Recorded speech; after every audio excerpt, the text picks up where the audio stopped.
17 News This Morning, your Code Red station. Now on Fox 17 News this Thursday morning, a major disaster declaration approved for Middle Tennessee communities hit hard by Saturday's deadly tornado outbreak. What this means for communities moving forward. And we're off to a cool start this morning and quiet. We're going to stay pretty quiet too as we go through the next couple of days. I'll talk about when we expect our next rain chance coming up.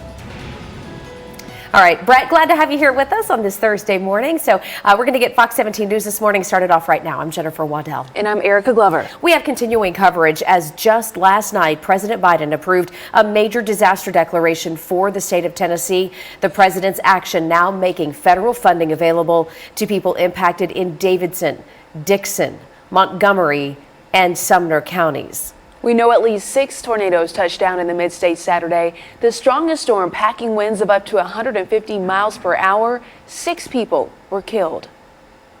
Happening now, emergency road work continuing on 2 major roads in Nashville that were damaged in Saturday's storms. We're mapping it all out for you on your screen. Old Hickory Boulevard is down to 1 lane in each direction. And at Nesbitt Lane and Gallatin Pike, that's also closed for blocks. Yeah, and those closures and work zones are basically causing big trouble for cleanup and commuters. We've got Fox 17 News' Justin McFarland taking a look at that impact live this morning in Madison. Yeah, good morning. And unfortunately, Gallatin Road is still shut down in Madison. We have finally reached a place I've been trying to get to for the last couple of days.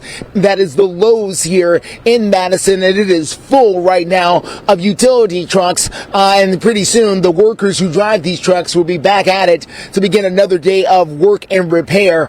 We've seen the trucks in from Elliott, from Scott, from TVA. They're all here to make repairs on the 187 power poles that were torn down in the middle of this storm. Now, we're also talking about road closures. We ran into them getting here. I mentioned that I was having a hard time getting here to this particular Lowe's. I thought the Lowe's was closed. It's not closed. There's a very narrow way to get here through Apple Valley Road, and that is the only way to get here because Gallatin Road is still closed. Nesbitt Lane is still closed, and it is going to be closed for the next little bit until they can replace all those power poles and make sure the road is safe for everyone. So we're going to be looking at the traffic impacts and also try to get a gauge of exactly how much more work they still have to do before they can get the utility trucks out of here and get the roads reopened. We're live for you in Madison. Justin McFarland, Fox 17 News, your co-red station. Justin, thank you. We are getting some more updates also from Madison, where hundreds of people are still without power after a substation was destroyed by the tornado that swept through the area. Nashville Electric Service, NES, is on the case right now, but neighbors had to spend another night in the dark. Fox 17 News' Peyton Muse is there this morning with updates. Good morning.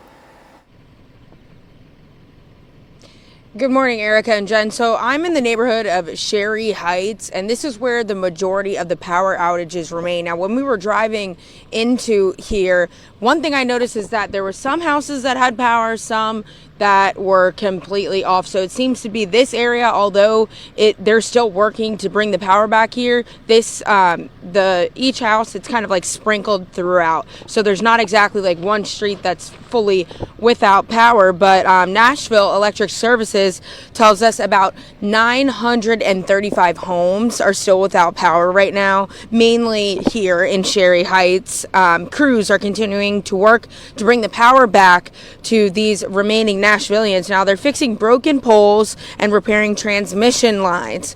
NES has restored power for more than 47,000 homes. So they say that they're making great progress given the severity of this storm. Now they're hoping later today they can bring more people back, bring their power back, but they're hoping by Friday everyone should have their power back.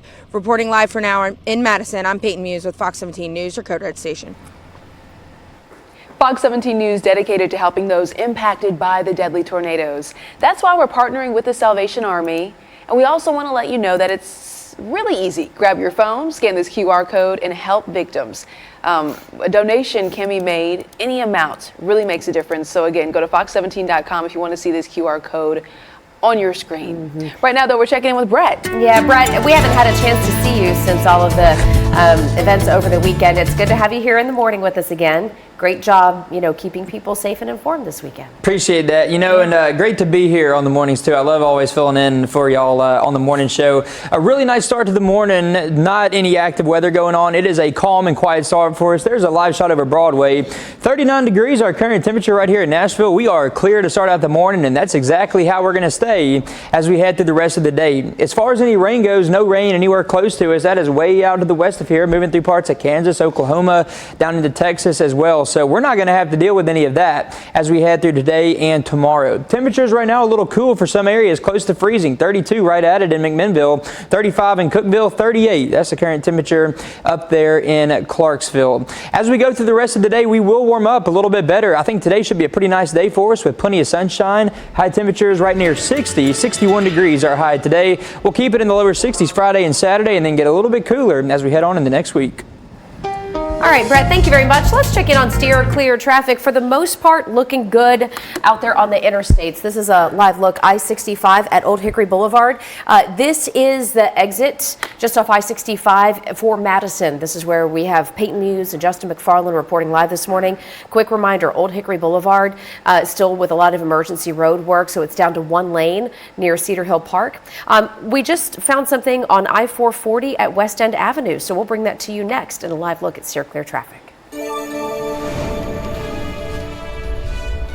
With cleanup efforts underway, how to avoid contractor fraud. Those details after the break. Welcome back to Fox 17 News this morning. It is 4:08 right now. In the wake of all the tornado destruction, AAA is now warning homeowners about post-tornado contractor fraud. Fox 17 News' Kylie Walker is joining us live right now in Springfield with tips to avoid falling victim to this because so many cleanup efforts, Kylie, are underway. That's right, and AAA says once the conditions are safe, it is important that you begin the process to document that damage and contact your insurance provider because, of course, the quicker that you begin that process, the sooner those damages will be fixed. I'll step out so you can see a little of what we're looking at out here in Springfield. Now, AAA also warns us to make sure that you review and understand all documents sent to your insurer. Never let a contractor discourage you from contacting your insurance company, and be on the lookout for people calling and saying they are with a national carrier. Now, earlier this week, we spoke to the co-owner of Southern Roofing Renovations, who is tarping homes and boarding up windows for free. Now, Junior Varajas reiterates that there will unfortunately be people out there that will take advantage of people in vulnerable moments. He was focusing his efforts in Clarksville when we spoke to him, but mentions this can happen anywhere. So my number one concern is to ensure that we serve Clarksville as a community and aren't out here trying to get a dollar off of these people that have lost literally everything, to include life. Now, coming up in the next half hour, Varajas is going to walk us through more of those steps, how to find the right people, and also how to avoid fraud. We'll have all those details again in the next half hour. For now, live in Springfield, Kylie Walker, Fox 17 News, your Code Red station. Off to a nice, calm and quiet start this morning here in Middle Tennessee and Southern Kentucky. As far as any rain or snow goes, we have to look way out to the west of here to even be able to pick up any of that on a radar. We're going to keep it dry and quiet for the rest of today, and we're going to stay that way for tomorrow too. Current temperature is a little chilly in some spots. A couple of spots near freezing or right at it. 32 in McMinnville, one of the coldest. 34 in Crossville. Here in Nashville, a little bit better. 39, 41 the current temperature over in Dickson. If you have any plans outdoors today, it's shaping up to be a really nice one for you, so get out and enjoy it. Plenty of sunshine for us. Temperatures are going to be in the upper 50s and lower 60s throughout most of the afternoon. Brett, thank you so much. 4:11 is the time, so we are going to check in now with your steer clear traffic updates and let you know that we're watching this situation on your screen right now. It's I-440 West End Avenue. That's where you see flashing lights. 2 police officers responding to this disabled vehicle that's pulled over. I believe that's on the left shoulder there. Again, I-440 West End Avenue. There's no traffic out there, so it's not really impacting too much right now, and hopefully they get that car out of there as quickly as possible. A new report out this Thursday morning takes a look at the money being spent by the state of Tennessee.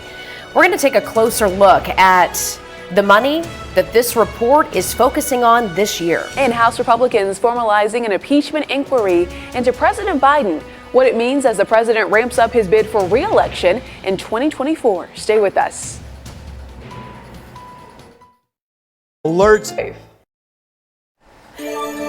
Good morning. 4:13 right now here on Fox 17 News this morning. It's Thursday, December 14th. The Beacon Center of Tennessee, which is a government watchdog group, releasing its latest pork report. This is shining light on what they deem wasteful spending by the state of Tennessee. So we're taking a look at the top spots. So the Beacon's list this year says that the use of federal ESSER money is questionable. It was earmarked for schools to help address learning loss from the COVID-19 pandemic. But the Beacon Center says in some cases that money went to things like bonuses and not teaching children. We do have so much more about the pork report over at fox17.com. That way you can read through it and make your own judgment call. There you go. President Biden has called out Republicans after they vote to launch a formal impeachment inquiry into his involvement with his son Hunter's business dealings. The president calling the matter a, quote, baseless political stunt. Yeah, so a statement coming just hours after his son went ahead and stood near the Capitol to defend his name and his family. Fox News correspondent Madeline Riviera has so much more from Washington.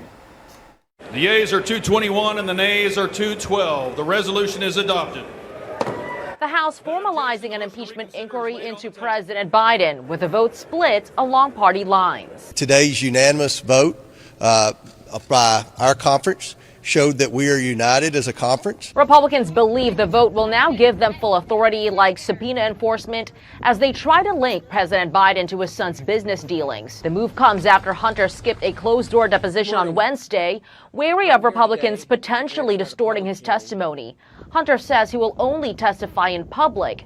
GOP members have likened his and the president's moves to stonewalling. They specifically said we will not comply with certain aspects of subpoenas and information requests absent an inquiry vote of the legislature of Congress. Meanwhile, the president is slamming the vote as baseless as Democrats accuse Republicans of prioritizing a partisan stunt over other crucial issues. Good luck to all these Republicans who have to go home and justify a sham impeachment to their districts while telling them that we haven't passed the budget, we haven't reauthorized the farm bill, we haven't done a single thing that helps Americans live their lives. They also criticized Republicans of simply doing former President Trump's bidding. We're here today not because of any wrongdoing by President Biden, but because Donald Trump wants revenge. So far, Republicans have found no evidence of wrongdoing by President Biden, but an impeachment investigation that would extend well into 2024 is another political headache for him as he ramps up his re-election campaign. In Washington, Madeline Rivera, Fox News. Madeline, thank you. The city of Clarksville says they need help matching donations with the actual needs of tornado victims. They say the Clarksville-Montgomery County school system spoke with families who were impacted, and they created a list of items that are needed the most. So take a look at your screen right now. Can you take it for me, Jen? Got you. Pillows, blankets, juice, soda, hot hands, underwear, socks. And all of these items must be new. You can bring your donations to Northeast High School. That's on Trenton Road. You can also go to the Spring Creek Baptist Church. You know what just really hit me about this story? You know, we are here at Christmas, and I know a lot of families are out shopping for Christmas gifts and, you know, have want lists, right? Not necessarily needs lists. And so kind of bringing it back to the basics and realizing that there are just a lot of people right now who don't have the basics, much less, you know, things for Christmas. So anything you can do to help. Absolutely. And you know, the good, at least the good news with all this, we had the terrible weather come through Saturday, but we've had several days in a row of nice weather to get any of the outdoor cleanup and all that done. And I think that's going to continue for a little bit longer before we see our next rain chance. So I'll show you all that here in just a second. Right now, though, a cool start and a clear start for us right here on Broadway. 39 degrees. That's our current temperature right here in Nashville. So clear skies for us right now. We're going to stay clear as we head on into tonight, too. And that's going to allow our temperature temperatures to fall back down pretty low again. Tonight's going to be a little bit chilly. As far as any rain goes, I've been showing this radar map earlier. This rain and snow is way out to the west of us, around parts of Oklahoma and Texas. Here in the southeastern part of the country, it is all dry, and we're going to have to wait a few more days before that rain finally makes its way into our area. Temperatures right now, 30s and 40s, 32 McMinnville, one of the cooler spots, 41 over in Dickson. That's one of the warmer spots earlier this morning. Some of the models are showing a better rain chance for the weekend. Some models are still not bringing in any rain at all. I think as it stands right now, though, the better solution is we'll probably see a few off and on showers begin Saturday afternoon. That'll continue off and on throughout the day and then on into the overnight hours. I think the heaviest rainfall will come in Saturday night and the early Sunday morning, and we'll see those off and on showers continue as we head through the rest of Sunday too. As far as rainfall amounts go, I think we're talking about a quarter of an inch to maybe an inch for our more western and central counties. Our eastern counties could get maybe 1 up to about 2 inches of rainfall as this rain moves in from the south later on a Sunday. For today, overall, a really nice day for us. Plenty of sunshine. We'll stay dry too. Temperatures in the lower 60s this afternoon. We'll keep it in the lower 60s for Friday and Saturday. Sunday, 56 degrees, 40% chance for showers, and then starting on Monday, highs back down to normal in the lower 50s. I'll take the lower 60s. That works for me. 4:19 is the time. Checking in now with your Steer Clear traffic outlook. The cameras are loading a little bit. Oh, it's happening. It's working right here. This is I-40 46th Avenue, looking all clear. No slowdowns, no disabled vehicles for this particular spot. We'll continue giving you those traffic updates, though. Stay with us for those up until 9 o'clock. We have a Fox 17 News update right now. Metro Police say a 16-year-old is behind bars this morning, charged in connection with a deadly shooting from earlier this month. We're told that Thomas Battle, just 16 years old, turned himself in this week. Battle is accused of shooting and killing 34-year-old Brian Thompson outside of a convenience store over on Clarksville Pike back on December 3rd. He is charged with criminal homicide and is being held at a juvenile detention center. And at 4:20 right now, Metro Nashville police working to identify 3 young people wanted in connection to a carjacking yesterday morning. So more teenagers in a lot of trouble. They say these 3 stole a car from a woman at knife point. They carjacked her on the 4th floor of a parking garage on Charlotte Pike. Oh my goodness. The car was found later than the day at the Family Dollar over on Jefferson Street. Now, those responsible, take a look, are being described as being in their mid-teens. If you have any information that can help police, call Crime Stoppers. That number, 742-7463. New this morning, the Supreme Court is wading back into the abortion debate. We'll tell you when they're expected to make a decision on the restriction of a drug that's been highly contested here. We'll get you more updates in minutes.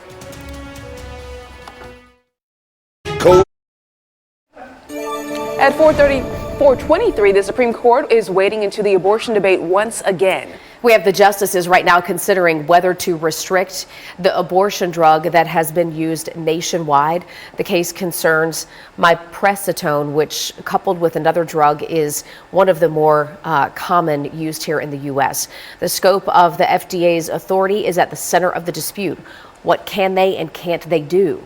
The decision to take up the case puts the justices right smack dab in the middle of the presidential election, where this is a hot issue. I'm pro-life. I believe in creating a culture of life. The unelected justices said that was wrong, and it should be back in the hands of the people. I agree. That's where we should be deciding this. Well, for now, mifepristone is available as the legal battle does play out. This new case could be decided by July. And hey, we told you about it yesterday morning, the annual Geminid meteor shower. Did I say it right? You got it. Okay, meteor shower is visible in the night sky. So last night, meteorologists say 1 a.m. was the best viewing time. And we did have a nice clear skies, so maybe you saw it. I think our executive producer rather, said she saw one. Yeah, Melissa said she was out walking her dog, and I think she said first she thought it was a bat, and then realized, no, wait, there's another one. It's a bird. It's okay. When looking up upcoming meteor showers, experts say this was likely the best one until 2025. So if you missed out, you got to wait a couple of years. Well, I missed out. I was looking this morning, though, when I left. Maybe some people got some videos and stuff they can send us. Yeah, if y'all have those, we'd love to see them. I know, I was hoping to see me some too this morning on the way to work. I didn't see anything. I didn't see a bat either, unfortunately.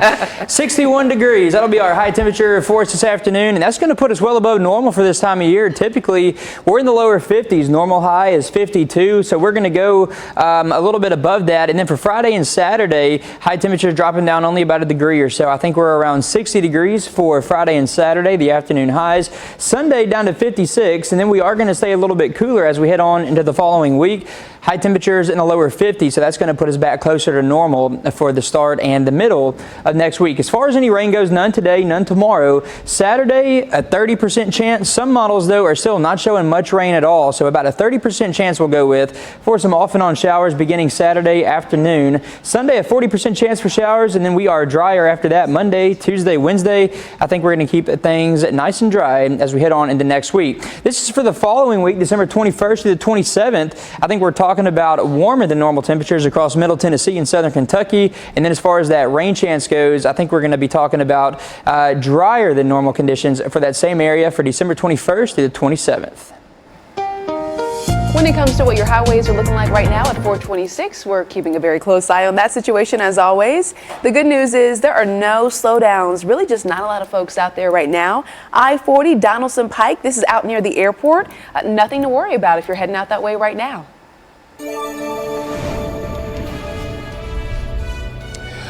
We're live this morning in Madison, where we're getting an up-close look at some of the damage left by this storm and tell you why the roads may be shut down a little bit longer.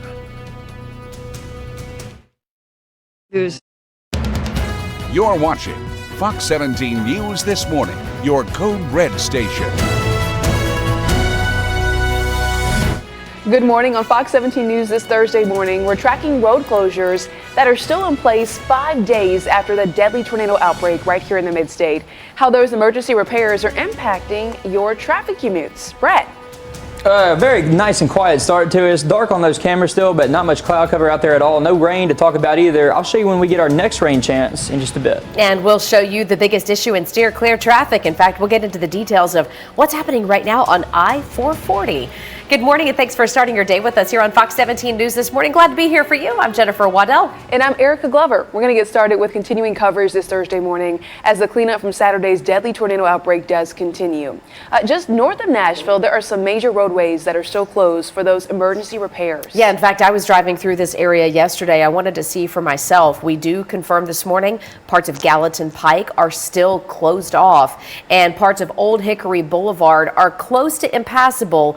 They've got one lane of traffic getting by in either direction over near Cedar Hill Park. Fox 17 News' Justin McFarland joining us live this morning in Madison with an update on the closures. Yeah, good morning. Those Gallatin road closures are still very much in place. The good news is, if any, the closures around Nesbeth Lane, East Campbell, all of those roads have now reopened in that neighborhood that was hard hit by this storm. All the police presence is gone, so you can get around there. But the main roads like Gallatin Road here in Madison are still shut down. And the reason behind that is because of the road work that continues, the utility work that continues on scenes like the one right here behind us. This is just off of Gallatin Road, just off of the Lowe's here on East Campbell. And you can see one of those very large metal poles bent in half when that storm came flying through here with an EF2 speed that caused so much of the damage in this area and had thousands of people without power. Now, crews are unsure exactly how much longer they'll be here on scene, but they've got a lot of work to do left and a lot of debris removal still to go before they can get this completely out of the way. As we just seen crews now with the water department,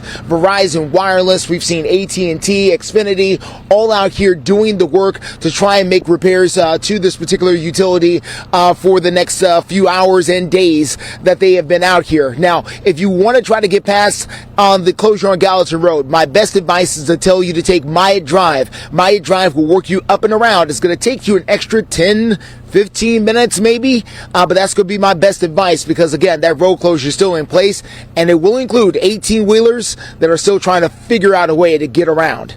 We're live for you this morning. I'm Justin McFarland, Fox 17 News, your Code Red station. Justin, thank you. In Madison, hundreds of people are still without power. Imagine that, because the substation was destroyed by the tornado that swept through the area. The Nashville Electric Service says that they're trying to fix this issue, but we're hearing from more neighbors saying, when is it going to happen? Yeah, they spent another night in the dark last night, and it is cold. Fox 17 News' Peyton Hughes joining us live this morning in Madison to talk about this side of the story, which does involve those power outages. That's right, Jen and Erica. But Jen, I'm really glad that you brought up how cold it is. It is. I'm standing out here and it's cold, and I couldn't imagine not having power. And actually, where I'm at right now is Shelby Heights. It's a neighborhood in Madison, and this is where most of the power outages are. But we do have some good news. NES says that they went from 47,000 people without power to now a little over 900, and that's just in this neighborhood. Now, NES says that they're making massive progress, and crews are continuing to work to bring power back to these Nashvillians. Now they're fixing broken poles, repairing transmission lines, and NES says that anyone who is in Madison who needs help, they will be at Madison Community Center this morning, starting at 8:30 until 4:30 later this afternoon. Reporting live in Madison, I'm Peyton Hughes with Fox 17 News, your Coderette station. Peyton, thank you so much. And Fox 17 News is dedicated to helping those impacted by the tornadoes. That's why we're partnering with the Salvation Army, but we cannot help mid-state storm victims without your help, okay? So just scan the QR code on the screen to make a donation, and remember, no amount is too small. It's just about 4:33 right now. Brett Luna in this morning for Greg. Brett, always glad to have you here on the morning show. What are you tracking this morning?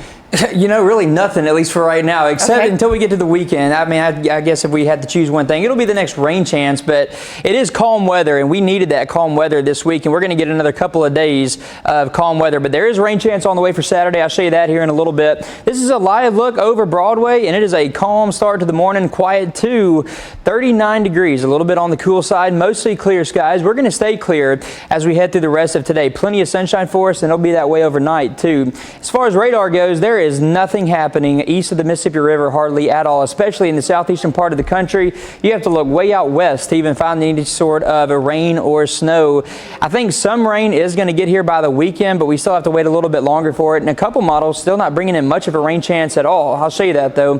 Temperatures in the 30s for most locations. 39 Murfreesboro, 32, one of the cooler spots over in McMinnville, 34 Cookeville, also in Crossville. We're at 38 for the current temperature in Clarksville. So as far as the rest of the day goes, if you have any outdoor plans, shaping up to be a really nice day for you. Plenty of sunshine. By noon, we're in the upper 50s, 5 o'clock, mid 50s. We'll be clear as we head on through the rest of tonight. And then high temperatures are going to stay above normal for the next few days. Lower 60s for us today through Saturday. And then by Sunday, we start to drop it down a little bit. 56 on Sunday, lower 50s for us Monday, Tuesday, and Wednesday. That's going to put us very close to normal for this time of year. Overnight low temperatures for us for tonight and tomorrow morning. They should be right around freezing. And then our nights are going to get a little bit warmer as we head on into Friday and Saturday night. Brett, thank you so much. Steer clear traffic time right now at 4:34. I want to show you the biggest issue that we're tracking out there on the roads, and it is a car that was having some kind of trouble in the far left lane of I-440 at West End Avenue. You can see cars just getting by in one lane here because with the tow truck and the shoulder and the police activity, they're pretty much taking up almost 3 lanes of traffic here. If you typically take I-440 to loop around the south part of Nashville, you know, you could take Briley Parkway instead. It's a little more southern route, but it's pretty quiet right now. So if you needed to do that, Briley Parkway would be a good detour instead of using I-440. Just takes you a little bit more south on your drive, but worth it in case this starts to stack up. The good news is not a ton of traffic right now, but if this stays here much longer, you might need that detour. So we'll watch it for you and get you updated again in Steer Clear Traffic in just a few minutes. In national news, the Supreme Court has agreed to go ahead and consider how one law can be applied to some of the January 6 rioters. The federal obstruction law makes it a crime for anyone to obstruct, influence, or impede on an official proceeding. The Justice Department has now used it to prosecute several January 6 rioters. It is also being used in the pending case against former President Donald Trump. Now, the specific case the justices will consider involves Joseph Fisher, who's accused of forcibly entering the Capitol. Their decision is expected to impact many similar cases, and this does mark the first time the Supreme Court has taken on an issue related to January 6. A decision is expected next summer. How to avoid contractor fraud as tornado cleanup efforts are underway. Stay connected. Good morning. It is 4:38 right now. New this morning in the wake of all the destruction from the tornadoes, AAA has been warning people about post-tornado contractor fraud. And we've had localities like, for example, in Robertson County, the Chamber of Commerce put out a message through social media saying, through the Better Business Bureau, we've teamed up with local contractors, and here's a full list of all the people who you can trust to do good work. Well, Fox 17 News' Kylie Walker is joining us live over in one area talking about how you can avoid becoming a victim. It's been a very emotional few days with many people just trying to process what had happened. Now, at the same time, when you see damage like this right behind me, a lot of people are starting to think about the next steps. I'll step out so you can see a little bit of what we're looking out here in Springfield. Now, with cleanup efforts underway now, AAA urges homeowners to get more than one estimate, work with only licensed contractors, request references, and also write down their license number and license plate number. Now, earlier this week, we spoke with the co-owner of Southern Roofing Renovations, who is tarping homes and boarding up windows for free. Now, Junior Barajas warns people to watch out for scammers when navigating through the insurance process. We need to ensure that they have, active general liability, workman's comp, insurance to ensure that if they do that work or you give them any type of payment that you can hold them accountable, what their workmanship warranties are, right? That you're going to be able to come back to this company in 2 years if this unfortunately happens again, right? Now, anyone with information concerning any sort of fraud, you can report anything anonymously through the National Insurance Crime Bureau. We'll have more in the next half hour, but for now, live in Springfield, Kylie Walker, Fox 17 News, your Code Red Station. And good news for us still too as we head through the next couple of days. Not expecting much of a rain chance. We are off to a dry start here this morning. This wide view of radar is not showing any rain or any snow anywhere close to us. We have to go way back out to the west of here to even begin to see any of that rain. So we're going to stay dry as we head through the rest of the day. We're going to keep it dry for tomorrow too. A little bit of a cool start for us this morning. It'll be fairly similar for tonight. 32 degrees in Lebanon, 38 Murfreesboro, 32 right there in McMinnville, 40 in Dickson, it's 38 degrees. That's the current temperature up there in Clarksville, 39 right here in Nashville. As well, we're going to take it back to this outdoor planner map if I can. Temperatures this afternoon are going to be in the upper 50s and lower 60s as we go through the afternoon. So if you have any outdoor plans later on today, expect plenty of sunshine and warmer than normal temperatures. Overall, shaping up to be a really nice one for us. As it stands right now, a 30% chance for showers by Saturday. Off and on showers could start Saturday afternoon. A couple of models, though, are still keeping us pretty dry for Saturday, and some even a little bit drier on Sunday. I do think Saturday night, though, into Sunday will be the next chance for some decent rainfall across Middle Tennessee. Okay, Brett, thank you for reporting what is the time. Steer Clear traffic update. If you remember that crash we told you about, I-440 Weston Avenue disabled vehicle, that area is now clear. So now we're taking a look at I-65 Wedgwood Avenue. There are no crashes, no slowdowns here in this area. We'll continue tracking all of your traffic up until 9 o'clock. Country superstar Luke Combs now apologizing to one of his fans. We're going to break down what happened. It really is a wild story. I can't wait to share it with you and how this all ends. And a marina in the mid-state seriously damaged in Saturday's tornado. How long the owner says it could take for them to go ahead and rebuild. Merry Christmas and I spent the last 2 hours trying to make this right. That is country superstar Luke Combs saying he is incredibly sorry to one fan. He posted a video online explaining why The company that's supposed to handle his merchandise sued one fan for $250,000. Now, Luke Combs says the intent of his company is to crack down on big companies trying to rip him off by selling his image. It was never their intent to go after one fan who put his picture on a few cups and sold them to friends. He is now giving that fan twice what she made off of that merchandise and says he plans to make it up to her with an apology in person. Erica? Saturday's deadly tornado outbreak damaging hundreds of boats over at a Hendersonville marina. So we're going to show you video of the location we're talking about. This is what Anchor High Marina looks like now after an EF2 tornado came through Saturday night. The owner of this marina says all of the docks were damaged and there are about 150 boats at this marina, or there used to be at least. They say they're worried if another storm comes through, it could damage even more boats there. The docks are so dangerous we don't need to walk on them. So we're taking them out, and a lot of them are moving them to other marinas here in town. Well, Miller says the restaurant at the marina has reopened. They did so last night, and he hopes to have the marina up and running. He says it could take y'all about a year to make that happen. Oh my gosh. So I was telling Erica, Brett, this morning, I know that both of you love being on the lake. Yes. Right? Love whether you're fishing or boating or skiing or whatever. At Anchor High Marina in Hendersonville, they have a restaurant there, which you mentioned, it's called The Rudder. And they have inside dining and outside patio dining that is like a little tiki vibe. And I cannot wait for them to get reopened. Tiki vibes. Yeah, and fully functioning. They do live music during the summer. Oh, that sounds like a good time. Yeah, and they were saying, I was watching that story earlier, that they really depend on the local customers and that restaurant this time of the year. So they had to get it up and running quickly. This is their slow season, you know?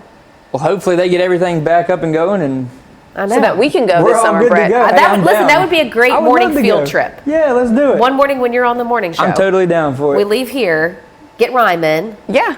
Hey, pack it up. Let's go. Go down to the marina. We'll go have lunch. I like it. Yeah, okay. And it's on you. It's on me. I put out the invite. I'll I got pay for mine much. I got you. I don't expect you to pay for mine. Well, hey, everybody. Off to a nice and quiet start here across Middle Tennessee and Southern Kentucky. Here's your live shot over Broadway. I love showing this shot in the early morning.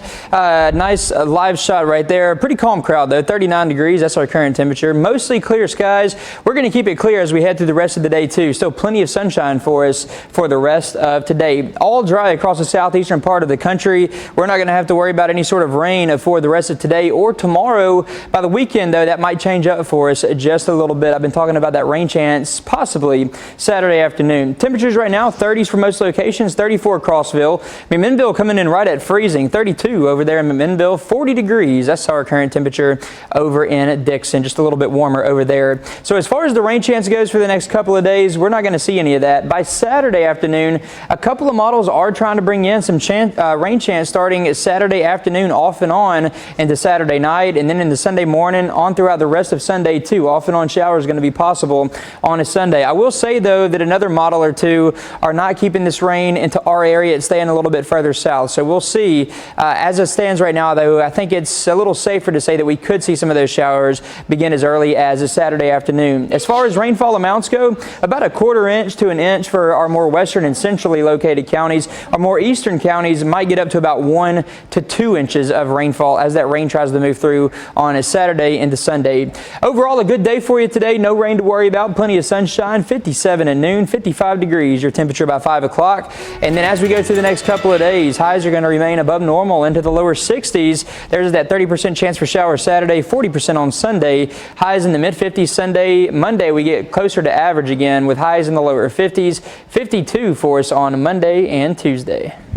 Brett, thank you so much. 448 steer clear traffic time right now, giving you the all clear I-40 at Church Street. Looking good on the downtown loop right now. Going to do a quick check behind the scenes, and it looks like we are currently crash free. We have nothing to get in your way on the interstates, which is great news. Just a quick reminder, we have live reporters in Madison this morning, which is north of Nashville, where we do have some secondary road closures and a lot of emergency work happening. So we'll take a closer look at that as we get into our 5 o'clock hour. A good point. Hey, the city of Franklin hosting their first ever public Hanukkah candle lighting ceremony. It happened last night in Fox 17 News. We were there to get some video. Yeah, let's take a look. The ceremony highlighted by the lighting of a public menorah held at Battlefield Park. Organizers put this together in less than 2 weeks with the help of the mayor there, Ken Moore. The significance of this celebration heightened this year, of course, after the October 7th attack on Israel. In attendance last night, a Williamson County woman whose husband is now in Gaza fighting with the IDF, the Israeli Defense Force. And these lights remind us of miracles that we've enjoyed, miracles for which we are grateful, and miracles to come, for which we can be partners, in creating. And these lights remind us to shed our own light, lights of faith, lights of hope, lights of love, of kindness, of courage, of strength, of peace. He had sent a message to the family letting us know that we were his Hanukkah miracle and that this was the most important holiday that he's ever experienced. Well, in recognition of last night's celebration, the city of Franklin hung a Happy Hanukkah banner for the first time ever. In entertainment news, Kid Rock recently telling Tucker Carlson that Bud Light deserved a black eye, and they got one for their partnership with transgender influencer Dylan Mulvaney. But now Kid Rock says, hey, I'm over it. The rapper was one of the first people to boycott the beer after it briefly partnered with Mulvaney, that influencer. That boycott may have actually ended months ago. His Nashville bar was already serving Bud Light back in the summertime. There were some photos of him that surfaced. And the musician, like I just said, it was August when that video came to light. So he says, hey, I'm done. All right. This morning, an adorable sight at the Knoxville Zoo will tell you how these cute little foxes are keeping busy. Just a little happy here for your feed on Thursday morning. And a dramatic rescue at sea. We're going to show you the moment 6 people were rescued by a passenger cruise ship. All of this happened yesterday. And we're taking a live look. Yeah, Nissan Stadium. Kind of dark. They don't have the lights up yet, which I thought look a lot different on Sunday. Yeah, maybe they'd be running them, getting a little test run. But we do have that home matchup for the Titans coming up this Sunday at noon.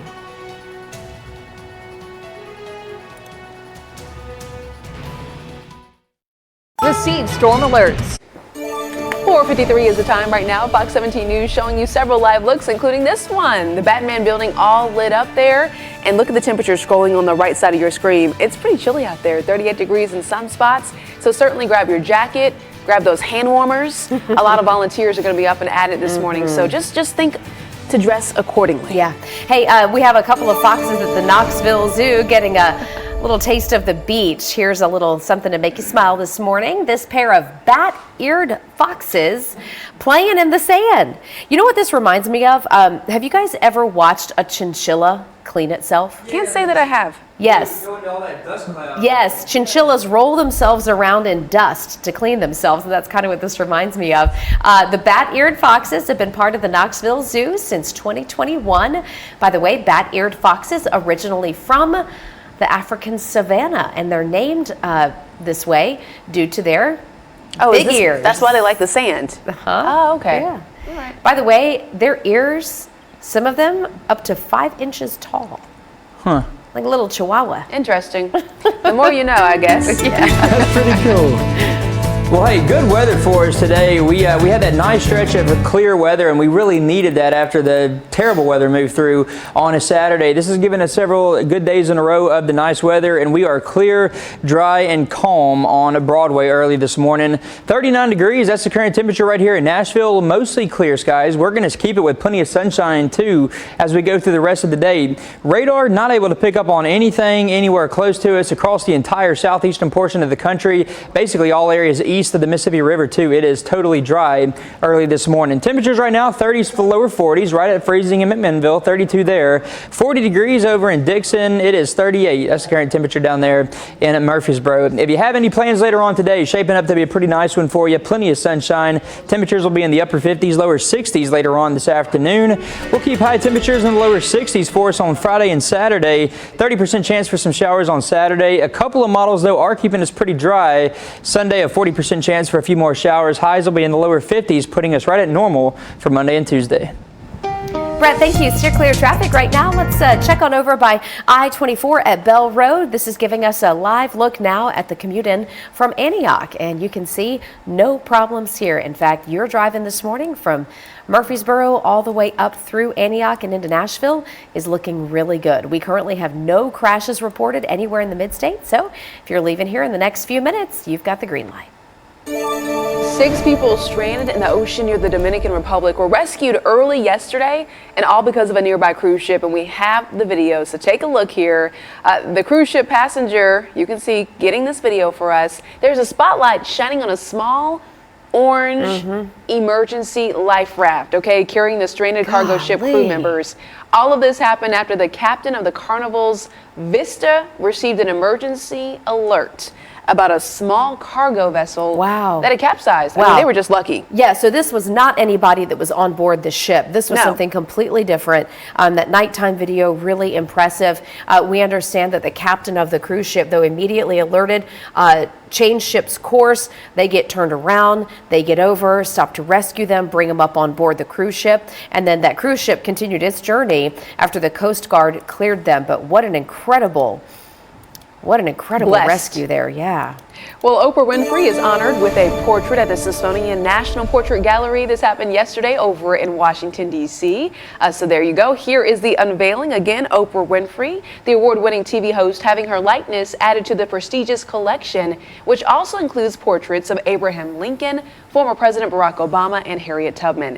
Now, Winfrey commissioning Chicago-based portrait artist Sean Michael Warren to go ahead and create the nearly 7-foot-tall painting, which shows her draped in a purple country-like setting. All of this ahead of her new movie coming out in Christmas Day. All right. The tide may be turning when it comes to renters as rent prices are dropping across the country. If you were waking up with us about a week or two ago, we did a live story on this here in Nashville with Kylie Walker. She was diving into all the local apartment complexes that are giving crazy discounts just to get you in.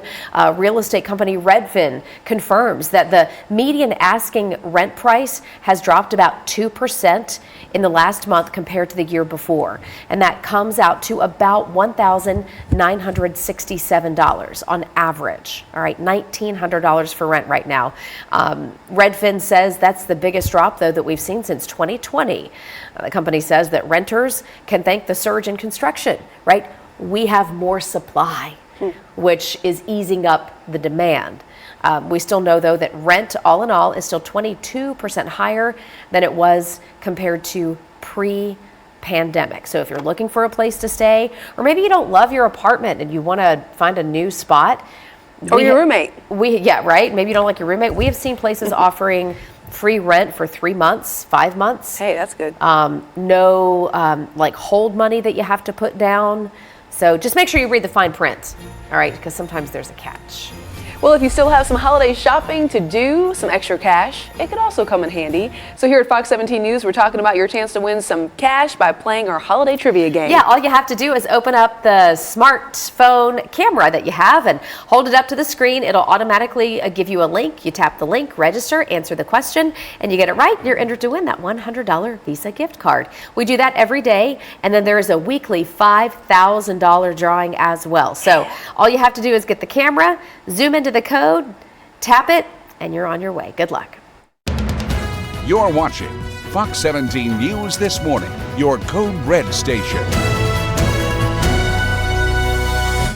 Right now on Fox 17 News this Thursday morning, a major disaster declaration approved for Middle Tennessee. We're going to talk about how communities hit hard on Saturday are now going to be able to recover, hopefully quickly, with that disaster declaration. And we've had nice and calm weather after that to help out with that cleanup a little bit. We do have more rain in the forecast. I'll let you know when we could see that coming up.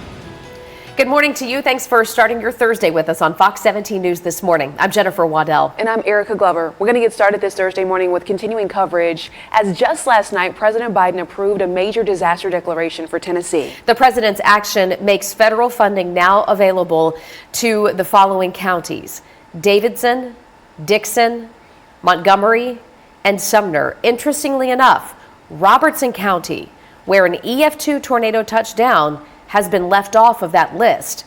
We know at least 6 tornadoes have now been confirmed in the mid-state. The strongest one packing winds of up to 150 miles per hour. That one was in Clarksville, the EF3. All in all, 6 people killed in the storms. And happening now, emergency road work is continuing on 2 major roads in Nashville that were damaged in Saturday's storms. We're mapping it out for you. Old Hickory Boulevard is down to 1 lane in each direction. And then over at Nesbitt Lane and Gallatin Pike, we know it's closed for blocks. That is true, and those closures are going to cause some issues for commuters. Let's get out live right now to Fox 17 News' Justin McFarland taking a look at that. Yeah, good morning. We've had to deal with this for the last couple of days trying to cover this story here in Madison. You can see the closure right here behind me. This is the corner of Gallatin Road and Roosevelt Avenue. It's looked like this since Saturday, although things are starting to loosen up just a little bit as Metro Police and authorities are starting to move out of the way, and some businesses are starting to try to get back up and open. As a matter of fact, take a look at this posting that we pulled over from Town and Country Ford, which is just down the block here. They put up this listing for their customers yesterday, trying to let everybody know that they are open and operating, even though they're operating on a generator, they say. They also claim that at this point they are trying to make sure that they can get their collision shop, which is just around the corner from their main showroom, back up and going as well. So they want to deliver that message out there to everyone. My photographer, Dave, if you can focus in on that Lowe's is open sign right there, right over there on the corner. I just spotted that.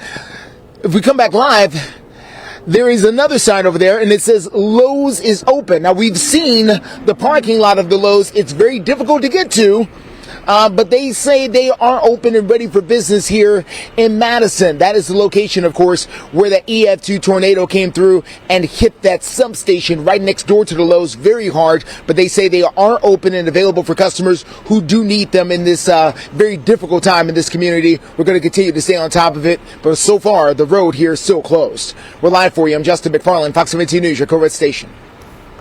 All right, Justin, thank you. We are continuing coverage on the aftermath of the deadly tornado that ripped up parts of Middle Tennessee, talking about how you need to be aware of scammers. Fox 17 News' Peyton Muse is joining us live in Madison with more.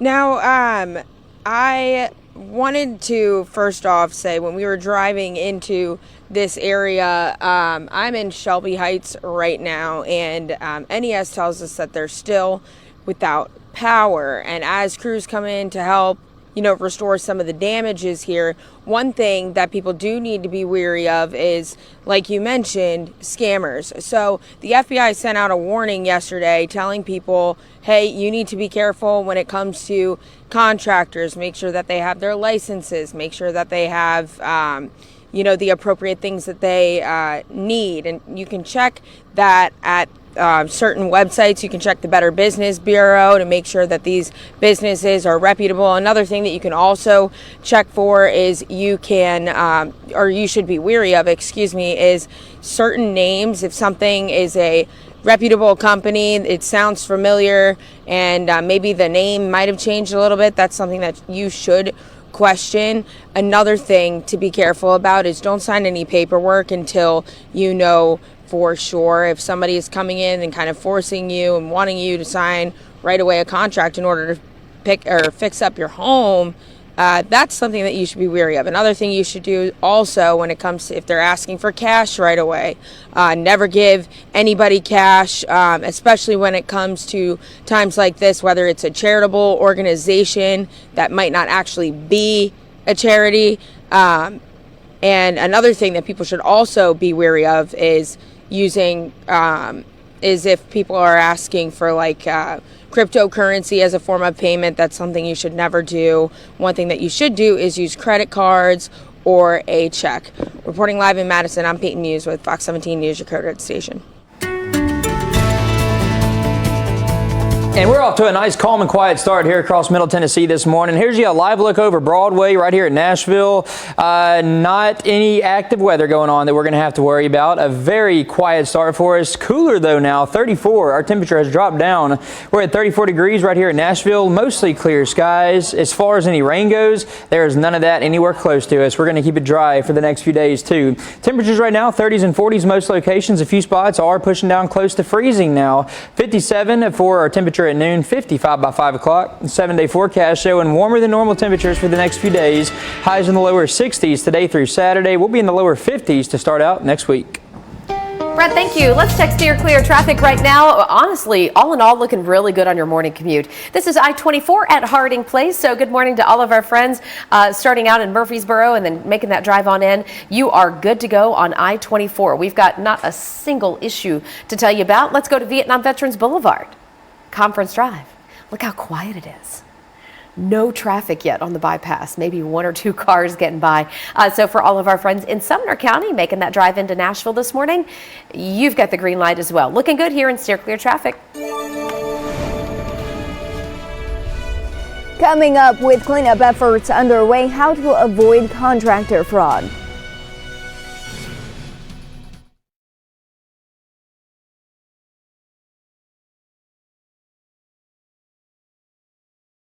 Want Doppler radar?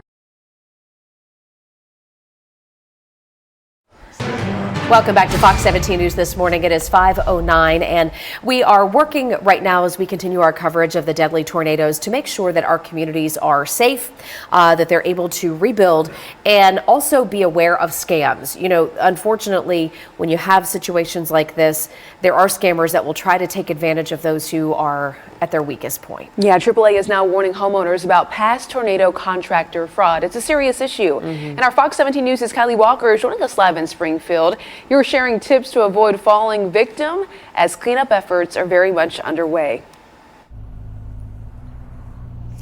Yeah, it's unfortunate, but it definitely happens. Now, AAA says once conditions are safe to do so, when you see damage like this right behind me, you're going to want to start documenting that damage and then contacting your insurance providers because, of course, the sooner that you get this process underway, the sooner that you can fix those damages. I'll step out so you can see what we're looking at here in Springfield. Still lots of damage, but cleanup efforts are beginning to get underway. Now, AAA warns to make sure that you review and understand all documents sent to your insurer.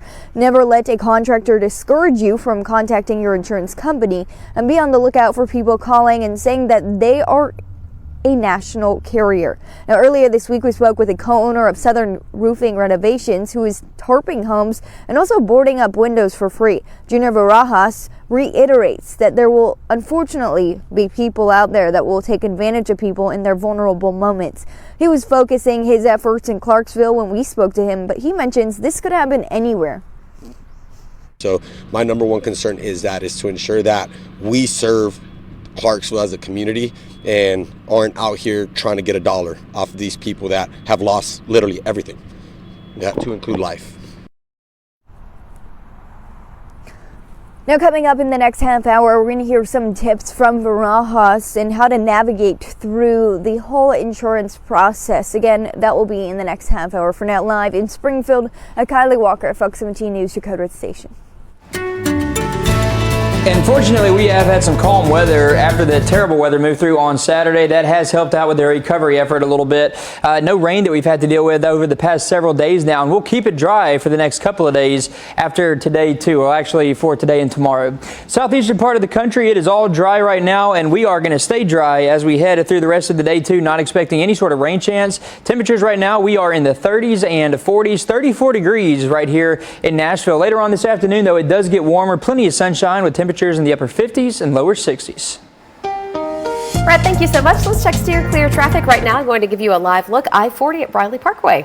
Yeah, this area has no crashes or slowdowns or vehicles that are pulled over on the shoulders. This area is looking very, very good. Even on the TDOT map, we're not seeing any issues to tell you about right now, but we do follow your traffic updates all the way until 9 a.m. And just drive safely out there. Yeah. Hey, we've got a new report out this morning that really dives into the money that the state of Tennessee is spending. Where's it going? And how much of it? We're going to dive into that money report focused on 2023. And also ahead, House Republicans formalizing an impeachment inquiry into President Biden. What it means as the president ramps up his bid for re-election in 2024. Lowe's knows you need to save money. Welcome back to Fox 17 News this morning. It is Thursday, December 14th. The Beacon Center of Tennessee is a government watchdog group. They put out reports year-round, working to hold the people in power accountable. Well, they just released a pork report, and it shines a light on wasteful spending by the state of Tennessee. Yeah, so we're taking a closer look this Thursday morning. At the top of the Beacon's list this year is the use of federal ESSER money. It was earmarked for schools to help address learning loss from the COVID-19 pandemic. But the Beacon Center says in some cases that money went to things like bonuses, not teaching children. We do have so much more on the pork report for you to make a judgment call on your own over at fox17.com. President Biden calling out Republicans after they vote to launch a formal impeachment inquiry into his involvement with his son, Hunter Biden's business dealings. The president calling the matter a, quote, baseless political stunt. All right, so we're getting some more updates on this. His statement comes just hours after his son stood near the Capitol to defend his name and family. Fox News correspondent Madeline Rivera has the latest from Washington. The yeas are 221 and the nays are 212. The resolution is adopted. The House formalizing an impeachment inquiry into President Biden with a vote split along party lines. Today's unanimous vote by our conference showed that we are united as a conference. Republicans believe the vote will now give them full authority like subpoena enforcement as they try to link President Biden to his son's business dealings. The move comes after Hunter skipped a closed-door deposition on Wednesday, wary of Republicans potentially distorting his testimony. Hunter says he will only testify in public. GOP members have likened his and the president's moves to stonewalling. They specifically said we will not comply with certain aspects of subpoenas and information requests absent an inquiry vote of the legislature of Congress. Meanwhile, the president is slamming the vote as baseless as Democrats accuse Republicans of prioritizing a partisan stunt over other crucial issues. Good luck to all these Republicans who have to go home and justify a sham impeachment to their districts while telling them that we haven't passed the budget, we haven't reauthorized the farm bill, we haven't done a single thing that helps Americans live their lives. They also criticized Republicans of simply doing former President Trump's bidding. We're here today not because of any wrongdoing by President Biden, but because Donald Trump wants revenge. So far, Republicans have found no evidence of wrongdoing by President Biden, but an impeachment investigation that would extend well into 2024 is another political headache for him as he ramps up his re-election campaign. In Washington, Madeline Rivera, Fox News. All right, well, the city of Clarksville says that they need help matching donations with the actual needs of tornado victims. Take a look at your screen because they say the Clarksville-Montgomery County school system spoke with families who were impacted, and then they created a list of items that are most needed. So this list does include pillows, blankets, juice, soda, hot hands, underwear, socks, and really need to note here the items must be brand new. You can bring those donations to Northeast High School or Spring Creek Baptist Church. We have the addresses and that list one more time over on fox17.com. All right, 5:18 right now. We've got Brett Luna here with us on the morning show, filling in for Greg for a couple days.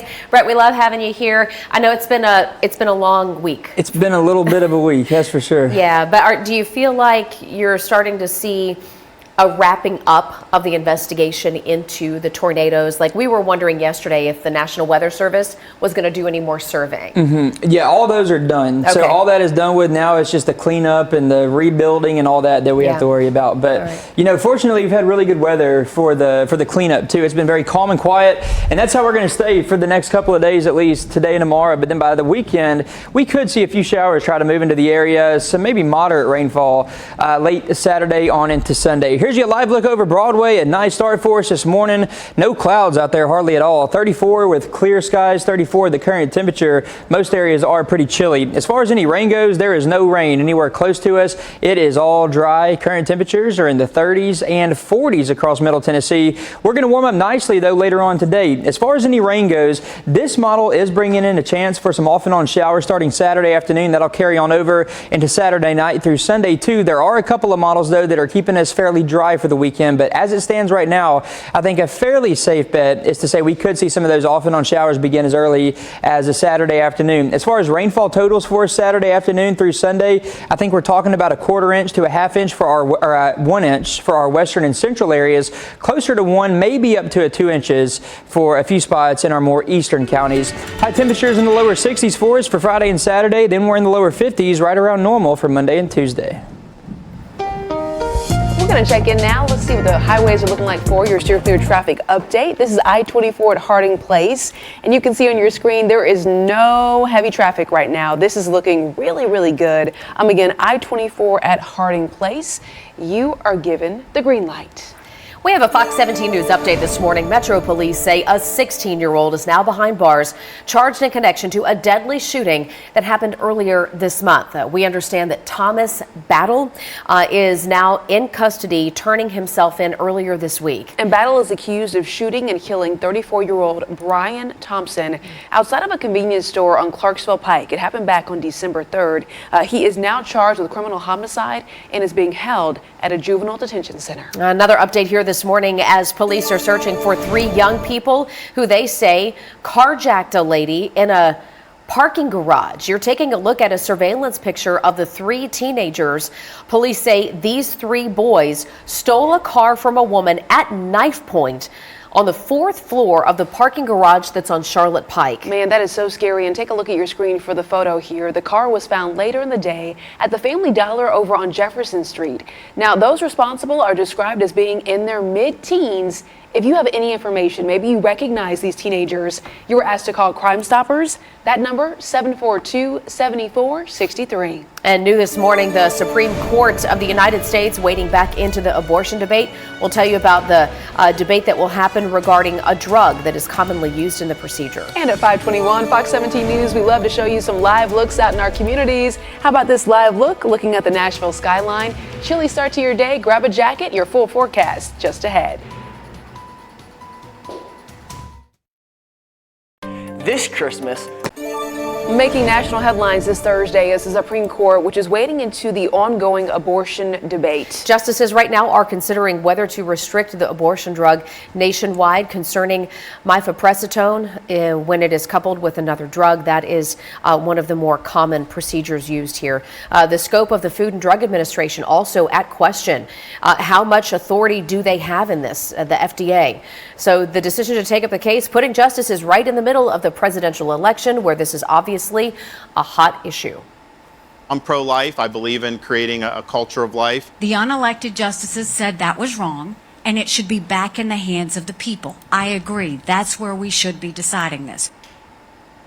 For now, mifepristone is available as the legal battle does play out, but the new case could be decided by July. All right, did you have a chance to look up in the sky overnight or maybe early this morning? We told you about this just yesterday. The annual Geminid meteor shower was visible in the night sky. Meteorologists say 1 a.m. was typically the best viewing time. We did have a nice clear sky, so maybe you may have seen some of the meteors as an old asteroid passed by Earth. When looking up meteor showers, experts say this was likely the best one until 2025, so if you did miss out, you may have to wait a couple of years. Now, Brett, I know you're filling in for our Greg Bovis. Did you have a chance to look up last night? No, and I had a decent drive into work, and I did not see anything. Darn. I know. Did you? I think we just missed it by maybe an hour. I guess so. Maybe in 2025 you'll be luckier. Got another year to wait for it. Well, 1 year, 2 years. 61 degrees, our forecast high temperature for today. Average high, that is 52 degrees. Overall, it's going to be a pretty nice day for us. If you have any plans later on this weekend, I think the weather, at least the temperatures aren't going to be too terrible for us. 60 on Saturday, 56 on Sunday, and then we are a little bit cooler, but right around normal as we head on into early next week with highs in the lower 50s. As far as any rain goes, Friday we are dry. Saturday, a 30% chance for some showers. Some models are bringing in a slightly better rain chance. A couple other ones, though, not bringing in much of a rain chance at all. But I think Saturday afternoon we could start to see a few showers try to move in. That's going to carry on over into Saturday night, into Sunday morning, and off and on throughout Sunday. But then by Monday, Tuesday, and Wednesday, we are going to be returning to the dry conditions. Brett, thank you. The dry conditions allowing so many folks to get that important cleanup done, so we're thankful for that.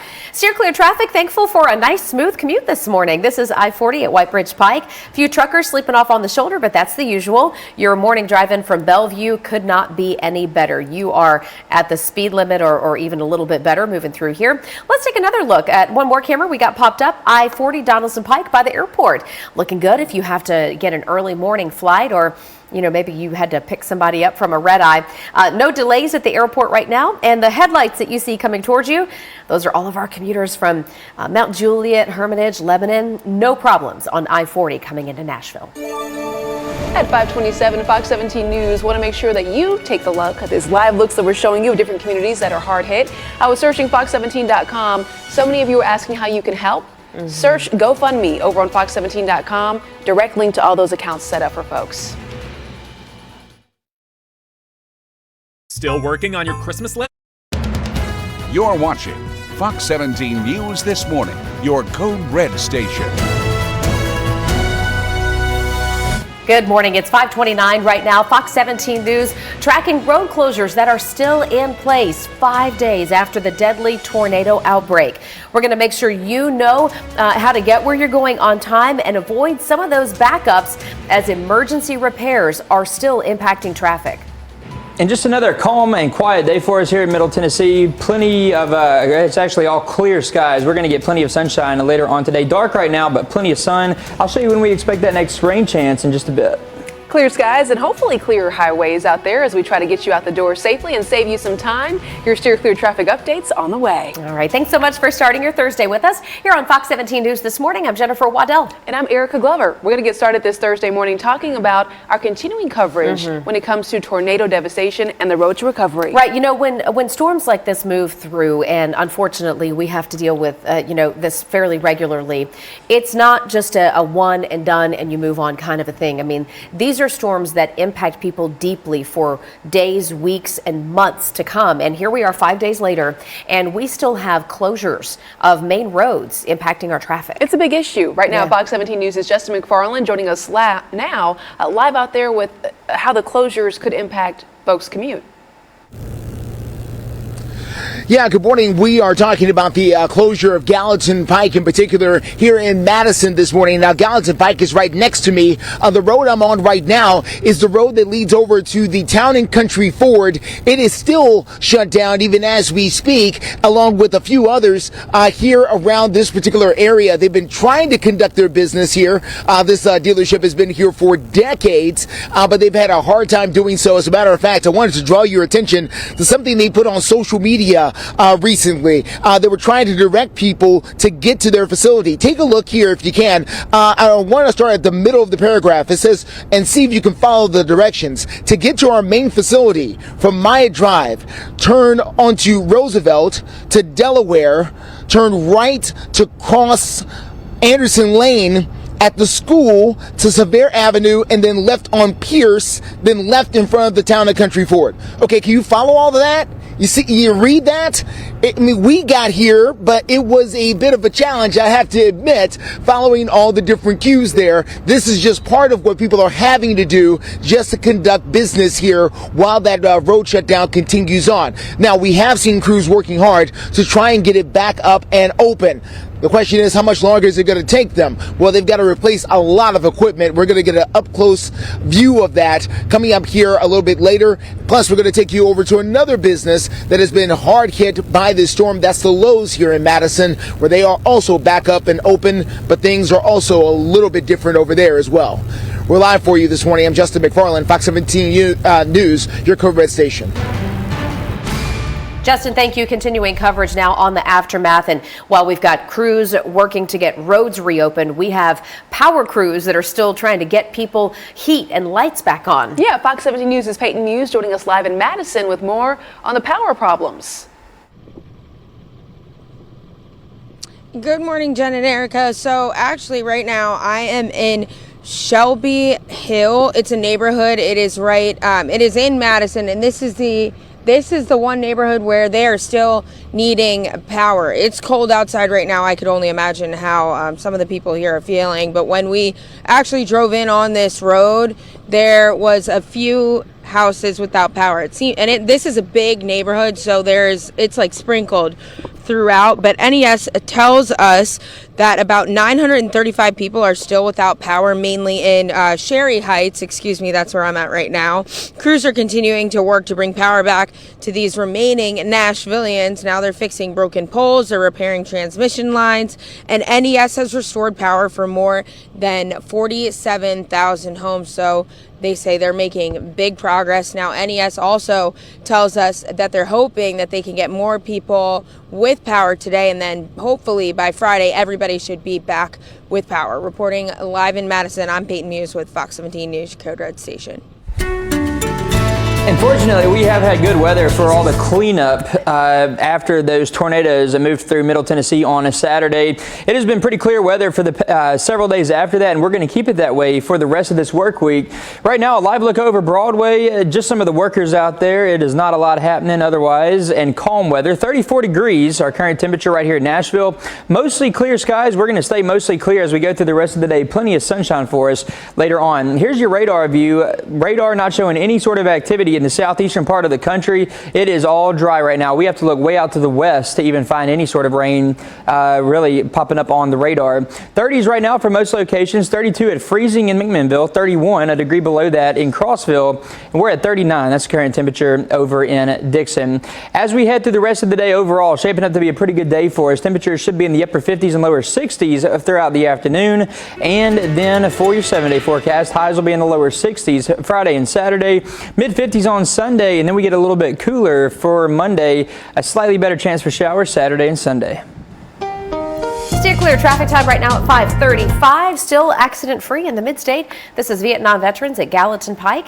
Good morning to you. If you're waking up with us in Sumner County, we're glad to have you in Gallatin and Hendersonville, even up toward Cottontown this morning. No problems coming in along Vietnam Veterans or I-65. Your morning commute is looking great. And that is the story around the mid-state right now. We are still crash free all around Middle Tennessee. And coming up after the break, tips on how to avoid contractor fraud during this aftermath in the tornadoes. Attention homeowners. Well, new this Thursday morning at 5:38, we're talking about the destruction, and we're talking about how AAA is now warning homeowners about post-tornado contractor fraud. You got to be so careful. And listen, we understand that it's a real tough time, right? And you might have somebody coming to your door claiming they're going to help you out, or they'll give you a discount. And then taking off. And then kind of push you into agreeing to a deal. And that's what we're here to warn you about this morning. And it doesn't matter where you live, like whether you're in Nashville or Clarksville or Dickson or Springfield. That's where we find Fox 17 News' Kylie Walker. Kylie, I know the word is out now across the mid-state for everybody to just be aware. Yeah, and people are, of course, vulnerable during this time. It's been a very emotional few days. We've seen that firsthand, and a lot of people are just trying to process the past few days, what exactly happened. But now, at the same time, when you see damage like this right behind me, that's when people are starting to think about their next steps. Now, this is a home, or it was a home here in Springfield. Now, with cleanup efforts underway, AAA is urging those homeowners to get more than one estimate. Work only with licensed contractors, request references, and also write down their license number and license plate number. Now, earlier this week, we spoke with the co-owner of Southern Roofing Renovations, who is tarping homes and boarding up windows for free. Junior Varajas warns people to watch out for scammers when navigating through the insurance process. We need to ensure that they have, active general liability, workman's comp, insurance to ensure that if they do that work or you give them any type of payment, that you can hold them accountable. What their workmanship warranties are, right? That you're going to be able to come back to this company in 2 years if this unfortunately happens again, right? Now, anyone with information on insurance fraud can report it anonymously through the National Insurance Crime Bureau. We'll have some of this information on our website as well, fox17.com. But for now, in Springfield, Kylie Walker, Fox 17 News, your Code Red Station.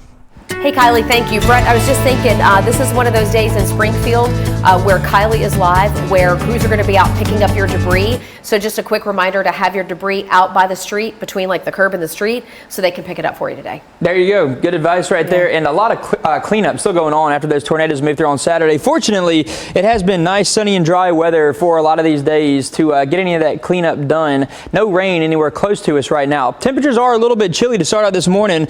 We're in the 30s. Some of our more eastern spots are right below freezing early this morning with those temperatures in the lower 30s. Today, though, it is going to warm up. It should be a very nice day for us. Plenty of sunshine. Temperatures in the upper 50s, lower 60s. This weekend, we start to bring in our first slightly better chance for some rain showers. And if you're heading out at 541 to I-65 at Long Hollow Pike, you have no issues to worry about. There are no cars pulled over on the shoulder, no crashes. This area is looking really good right now.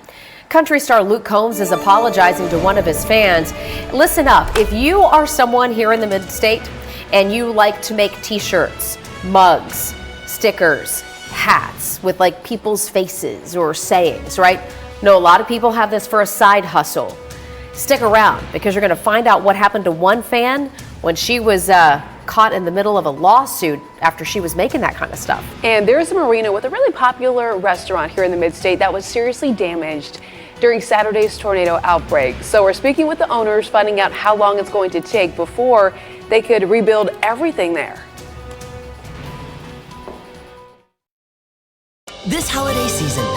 Welcome back to Fox 17 News this morning. 5:45 is the time right now. We have a Tesla recall involving more than 2 million vehicles across the model lines because of a defect in a system that's used while the car is in that autopilot mode. The company announcing that they need to fix a problem with the system that makes sure drivers are paying attention when they use autopilot. The recall comes after a 2-year probe by the National Highway Traffic Safety Administration into a series of crashes that happened while the automated driving system was in use. Agency documents state Tesla will send out a software update to fix the problem, which does include additional controls and alerts. I spent the last 2 hours trying to make this right. All right, that's country superstar Luke Combs, who is apologizing to a fan, posting a video explaining why the company that he hired to handle his merchandise went after a fan, suing that woman for $250,000. Now, Combs says the intent of him hiring this company was to make sure there were no big corporations like ripping him off, using his image and likeness to make their own profit. He says he never meant to be going after everyday fans who put his face on a few cups and sold them. I mean, Eric, we were talking during the break. I could right now name off about half a dozen people I know in the Nashville area who do this as a side hustle. It's like their little small business, right? They do t-shirts, hats, mugs, stickers, whatever. Well, that's who ended up falling victim to all of this. Yeah, we have more details of the story over on fox17.com, but I believe Luke Combs. I mean, he's a good man. Yeah. I feel like he's pretty solid. Yeah, and he went into great detail in that video. So to Erica's point, you can listen to more about that at fox17.com. By the way, they have paid this woman to say they're sorry. They paid her twice what she made, and then says he's going to make it up to her in person. So to be continued. Right now, though, we're checking in on that chilly forecast, some places in the 30s. Yeah, a cold start to the morning, but I think we're going to warm up pretty nicely as we head through. Come on back over. Get back here, Brett. I'm losing my spot. But cool start for us this morning, but later on today, I think it's going to get a little bit warmer. 60s. Kind of nice. Yeah, 60s, above normal. So if you have any outdoor plans or anybody helping out with any of that tornado cleanup, you're at least going to have nice weather to work with as we head through the rest of the day. Tomorrow's going to be a similar setup for us too. Here's your live look over Broadway, and it is a calm start to the morning, not seeing any sort of rainfall or anything on that camera. 34 degrees, our current temperature right here in Nashville. Clear skies, and we're going to keep it clear through the remainder of today. As far as any rain goes, radar not showing any rain anywhere close to us. That is way far to to the west of here. Current temperatures, chilly. Some areas at or below freezing. Below freezing in Crossville, McMinnville also coming in below freezing early this morning. As far as any rain goes for later on this weekend, I think that rain chance is going to start to move up a little bit starting Saturday afternoon on into Sunday. We could see some off and on showers across Middle Tennessee and Southern Kentucky. Some of the models, though, are keeping us a little bit drier for the weekend. I think, though, the safer bet we'll say right now some showers that could start later in the afternoon on a Saturday and continue off and on into Sunday. Rainfall amounts generally about a 1/4 inch to an inch for our western and central areas. Slightly higher rainfall totals in our eastern spots, and then temperatures as we head on in the next week. We'll get those into the lower 50s starting Monday and Tuesday. Brett, thank you so much. 5:48 is the time right now, and your steer clear traffic update, trying to save you some time as you head out this Thursday. We're showing you a live look over at Vietnam Veterans Boulevard, and look on your screen here. No issues at hand, no slowdowns, giving you the green light again for Vietnam Veterans Boulevard.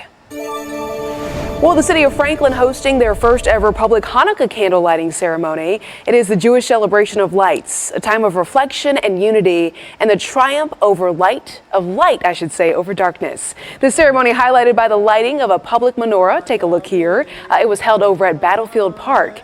Organizers putting this all together again over in Franklin in less than 2 weeks. In recognition of yesterday's celebration, the city of Franklin hung Happy Hanukkah banners for the very first time, showing you some more video of this event. And if you want to see the highlights, please go to fox17.com. Well, a very well-known marina over in Hendersonville impacted by the tornado that went through on Saturday evening. It's not just impacting boaters, they say, but also the businesses, the restaurant at that popular marina.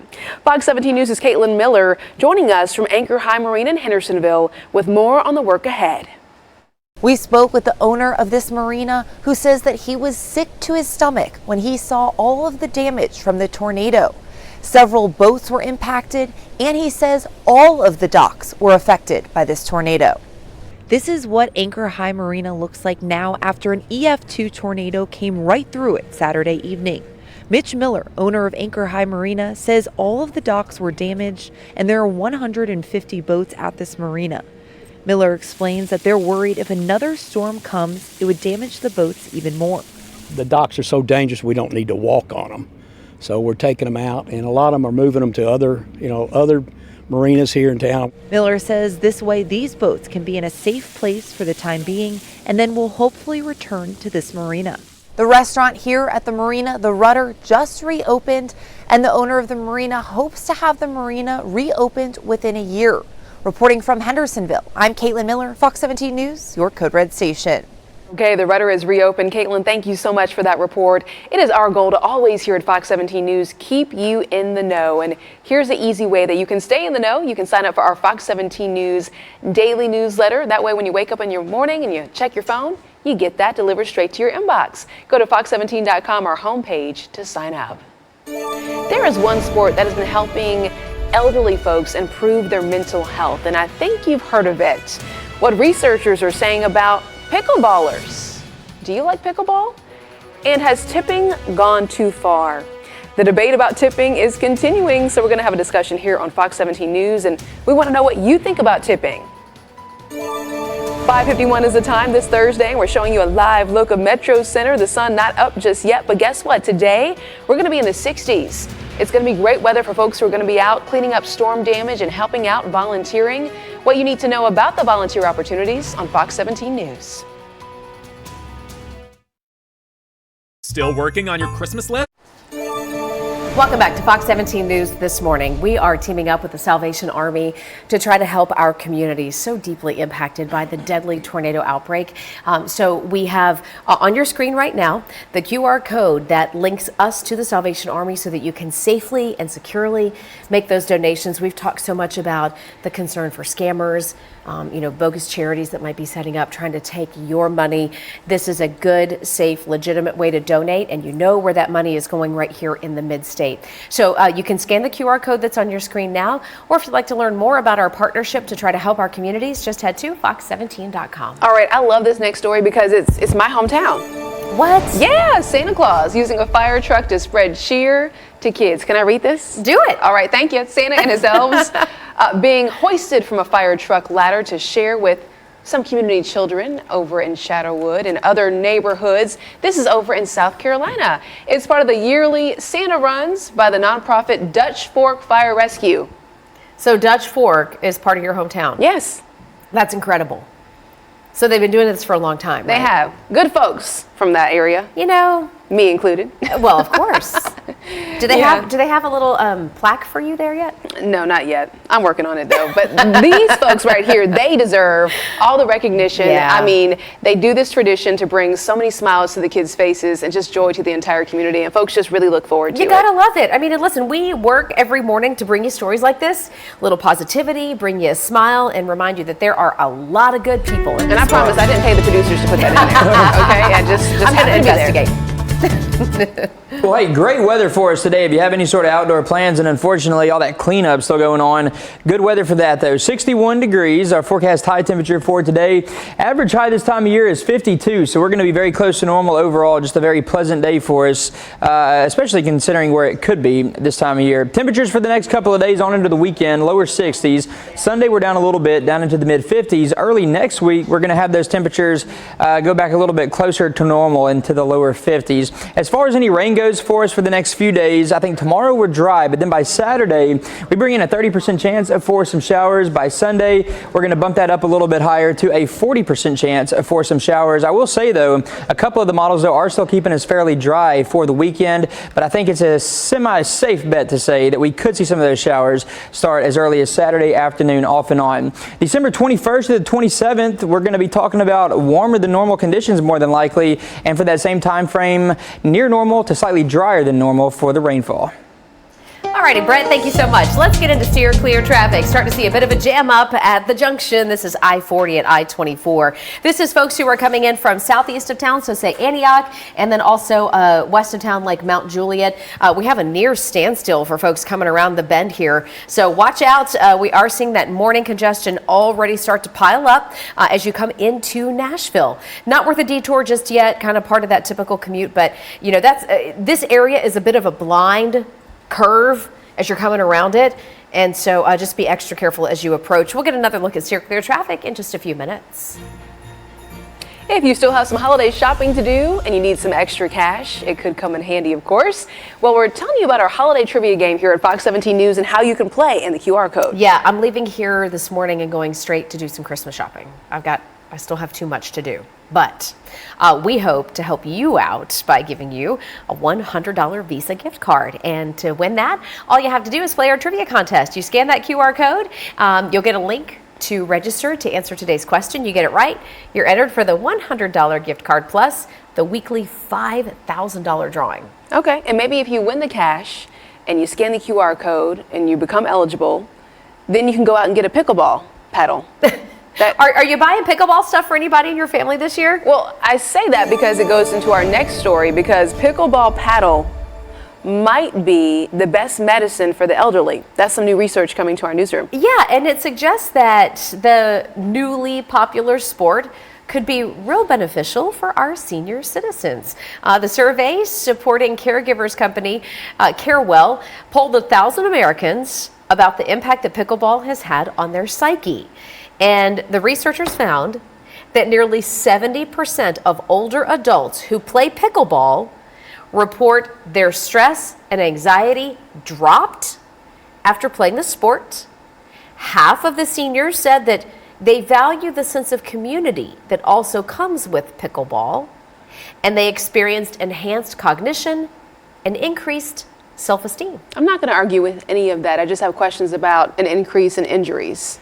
I wonder about that too. And that goes across all ages. Sure, and different sports. I mean, you think about tennis or racquetball, which would kind of be in this realm. Mm-hmm. I wonder what it is about pickleball that's, you know, so appealing. Well, knee injuries maybe? Hips? Not so appealing is tipping for some folks. Some folks say they're frustrated with tipping, and you might not be the only one.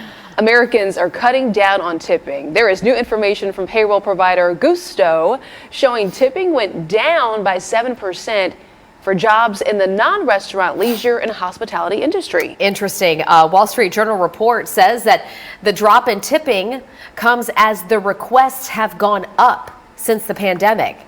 The report says it creates frustration for customers who feel like they're being asked to tip everywhere they go. Do you feel the same way? You know, I think another factor here, and I'm not sure whether the Wall Street Journal looked into this, but you know, so many folks have received pay raises, right, where they are being paid more per hour in some of the tipping industries. So you have to wonder whether people are thinking, oh, well, maybe I don't need to tip them because they're making $20 an hour at the coffee shop. You know what I mean? Yeah. So a lot of factors there, but this is a great online question. We ought to post it on Facebook this morning. What do you say? We will. Okay. You're watching Fox 17 News This Morning, your Code Red station. Now on Fox 17 News this Thursday morning, a major disaster declaration approved for Middle Tennessee communities hit hard by Saturday's deadly tornado outbreak. What it means for those communities moving forward. And a nice, calm and quiet start for us this morning. We're going to get plenty of sunshine later on today. Also talk about a rain chance coming up here in the next few days. I'll show you when in just a bit. Brett, thank you. Good morning to you, and thanks for starting your day with us here on Fox 17 News this morning. I'm Jennifer Waddell. And I'm Erica Glover. We start with continuing coverage as just yesterday, President Biden approved a major disaster declaration for Tennessee. The president's actions make federal funding available to people impacted in Davidson, Dickson, Montgomery, and Sumner counties. I'd like to ask the question as to why they left out Robertson County. We know an EF2 tornado hit there. 6 tornadoes in all confirmed in the mid-state from Saturday night. The strongest storm packing winds of up to 150 miles per hour. That was the EF3 that touched down in Clarksville, where 3 people died in that city. Now happening now, emergency road work is continuing on 2 major roads in Nashville that were damaged in Saturday's storms. We're mapping it out for you on the screen. Old Hickory Boulevard, down to 1 lane in each direction. And then over on Nesbitt Lane and Gallatin Pike, that's closed for blocks. And these road closures are important, right? Because the crews have got to get the work done to get power restored and these streets cleared out. But at the same time, it is causing a bit of a headache for commuters. So to take a look at both sides of the story, we've got Fox 17 News' Justin McFarland joining us live in Madison. Yeah, good morning. We are here in the Lowe's parking lot where they have opened up their doors for business. Just a few moments ago, there was a few customers waiting inside. You can see one of the employees just coming out there for the first time here this morning. This is one of the areas that was hardest hit by the storms. Of course, they're right next door to the power station that was hit by that EF2 tornado. As a matter of fact, their location has also played home to a number of the power trucks and utility trucks that have come here from around the country. There's dozens of them here as they prepare for another day of work. Now, Lowe's is open. Town and Country Ford across the street is open. What is not open is Gallatin Pike. Gallatin Pike remains closed from Roosevelt Avenue all the way up to Wellwood. That's about a mile or so of closed Gallatin Pike. You can use Maya Drive as the best way to steer clear and drive around it. It is causing a little bit of delay. We've seen a number of people pulling U-turns out here just trying to get around some of that delay. But the work does continue to try and get it reopened. As a matter of fact, if you saw those lights further down, they are working on trying to replace those utility poles down there. And as soon as they get those replaced, they'll be able to reopen the roads. We're going to take a closer look at some of that work coming up in the next few minutes. For now, we're live in Madison. I'm Justin McFarland, Fox 17 News, your Code Red station. Justin, thank you. This Thursday morning, we're continuing coverage on the aftermath of the deadly tornado that ripped through parts of Middle Tennessee, talking about power outages here. Right. And listen, our crews, whether they've been NES, Cumberland Electric, the contract crews that come in to help, they have been working 24/7 since Saturday night, and they're making a lot of progress, but we still have some folks who are in the dark and without heat. Let's send it out to Fox 17 News' Peyton Muse. She's joining us live in Madison as well this morning. Good morning. So I'm in Sherry Hill right now, and this is in Madison. It's a neighborhood. It's a pretty big neighborhood. I noticed when pulling in, some houses seem to have power, some didn't. So it seems to be that these houses are sprinkled out, but this is where there's still the majority of power outages. Now that's what Nashville Electric Services tells us Nashville, or NES, says that about 935 people are still without power, mainly here in Sherry Heights. That's where I am at right now, and crews are continuing to work to bring the power back to these remaining Nashvillians. They're fixing broken poles and repairing transmission lines, but NES, here's the good news, NES has restored power for more than 47,000 homes. They've done significant work here, and they say that they're hoping that later today some customers will get their power back, but they're hoping by Friday everybody should have their power back. So we'll have to wait and see what happens tomorrow. For now, reporting live in Madison, I'm Peyton Muse with Fox 17 News, your Code Red station. A nice, calm and clear start for us here across Middle Tennessee and Southern Kentucky early this morning. Not seeing any sort of active weather going on this live camera over Broadway. Just some of the crews out there working this morning. Overall, though, a nice start, but it is a little chilly. 34 degrees, that's our current temperature. Mostly clear skies, and we're going to keep it mostly sunny as we go through the rest of the day. Plenty of sunshine for us today, and no chance for any rain right here in our area. We will stay totally dry for the rest of this morning on into the afternoon. Current temperature is 30s and 40s most areas. 32 in McMinnville. Crossville now down to 29 degrees, so we are below freezing in Crossville. Later on today, upper 50s and a lower 60s with plenty of sunshine, and then we bring in that chance for some showers Saturday and Sunday, and then we get cooler as we head on into early next week, lower 50s on Monday. Brett, thank you. Let's get into steer clear traffic right now. We do want to give you a quick reminder that we have north of Nashville some closures along Gallatin Pike where Justin is, and then some emergency work happening on Old Hickory Boulevard at Cedar Hill Park. This is a look from north of town as well. This is as you approach downtown Nashville at the I-65, I-24 junction. Definitely slow coming into Nashville. No crash reported right here, but we are already seeing a backup toward the split here and up onto I-24. So we'll monitor this for you and get you another steer clear traffic report in minutes. Coming up, with cleanup efforts underway, we're going to tell you all of the tips on how to avoid contractor fraud. When severe weather strikes. Good morning and welcome back to Fox 17 News this morning. Time right now is just about 6:10.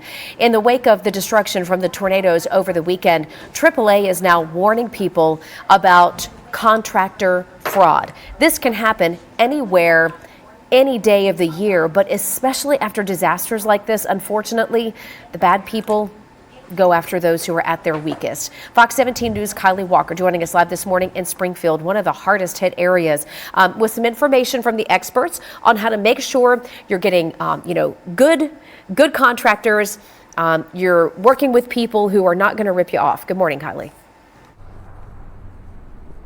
Hey, good morning. Now, AAA is saying once it's safe to do so. I know a lot of people are still kind of processing what happened. I've been out on the ground talking to different people, but once it is safe to do so, they are urging people to then start documenting the damage and also contact your insurance provider immediately, because of course we know a lot of people are doing this right now. The quicker that you get this process underway, the quicker those damages will be fixed. I'm going to step out so you can see what we're looking at here. This is a house.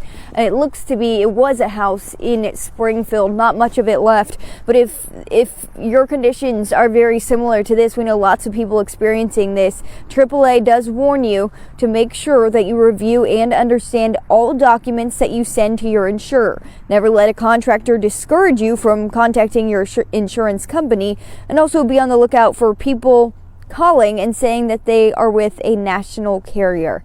Now, earlier this week, we spoke with the co-owner of Southern Roofing Renovations, who is tarping homes and boarding up windows for free. Junior Varajas reiterates that there will unfortunately be people out there, as we mentioned, that will take advantage of people in their vulnerable moments. Now, he was focusing his efforts in Clarksville when we spoke to him, but again, this could happen anywhere. So my number one concern is to ensure that we serve Clarksville as a community and aren't out here trying to get a dollar off of these people that have lost literally everything, that to include life. Now, coming up in the next half hour, we're going to hear more from him and those tips, how to avoid fraud and what to look out for. Again, that will be in the next half hour. For now, live in Springfield, Kylie Walker, Fox 17 News, your Code Red station.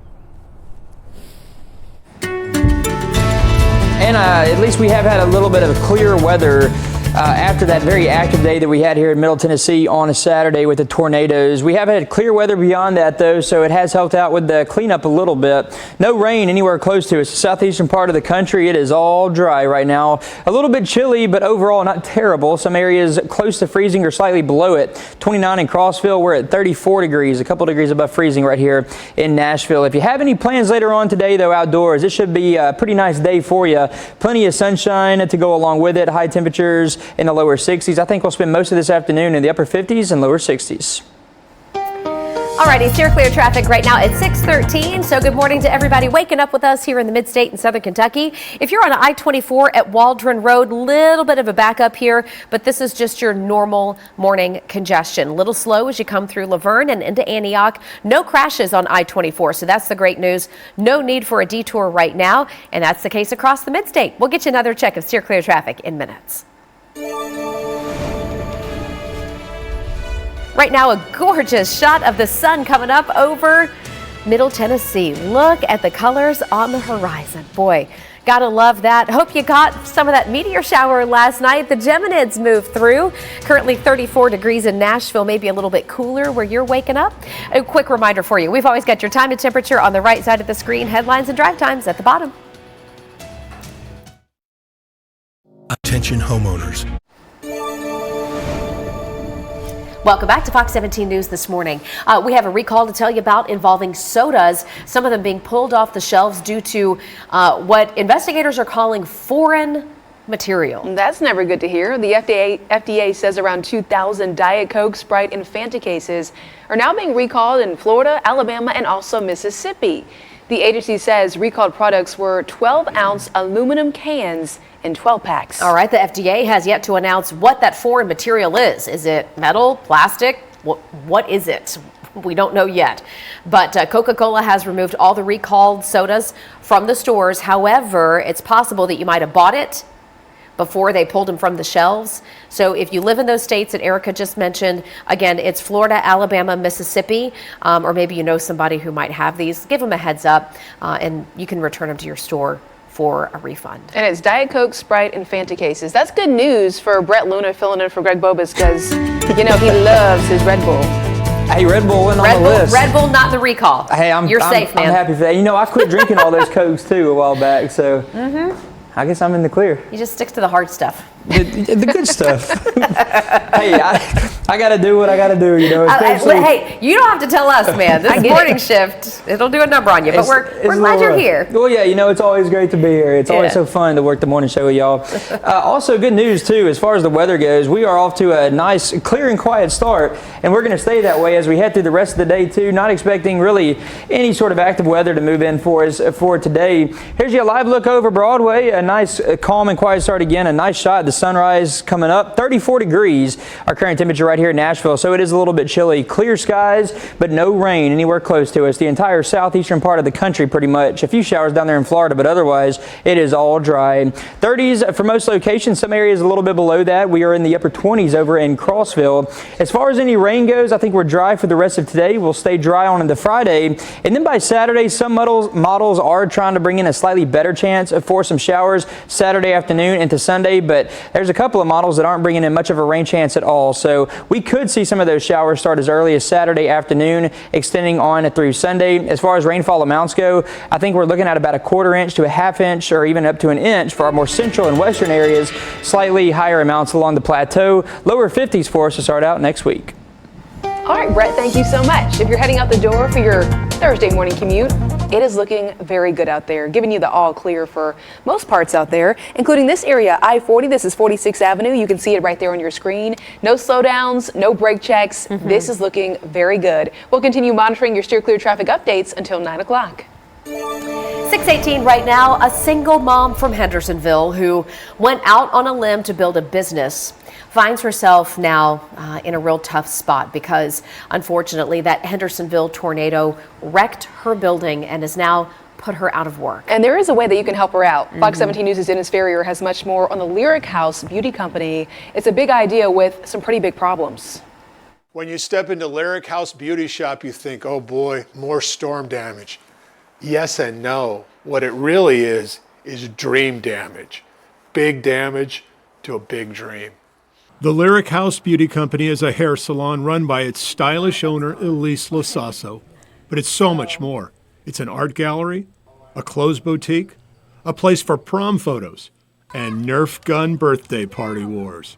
It's an idea that this single mom put her heart and soul and last dollar into. It was me finally getting the chance to kind of wrap up everything that I have wanted to do my whole career in a beautiful space that I fell in love with. A 90-year-old home and business on Main Street, Hendersonville, right up until Saturday afternoon, as Elise worked on her final client of the day. This is the window I looked out when she said, "It's quiet, it's not even raining," and I went right like this, and I saw the transformer explode. I'm like, let's go. They barely got into a closet in the salon when the tornado hit. You can see where the tree actually came through the building, and we were just on the other side of this wall, hiding for cover. So we feel incredibly lucky. Lasasa was so happy Saturday she snapped a quick photo of herself. 2 hours later, the very next picture on her phone. A devastating and sudden change of fortune. Insurance is not sure the old home can be saved. Her personal property insurance has not indicated it will pay for the thousands of dollars of interior renovations. She isn't working. It's almost Christmas, lots of uncertainty. So it's a lot of people assume, oh, don't worry, like insurance has got her, you know. I'm a very small business with a very big dream, and that's expensive, you know, to start. I'm not rolling in the dough. Lyric opened in 2020, 12 days before being shut down by COVID. After barely surviving that mess, here's another mess. But being a single mother, it has just kind of made it so that I can't quit, no matter what has happened. And it's allowed me to recognize a strength within me to keep going.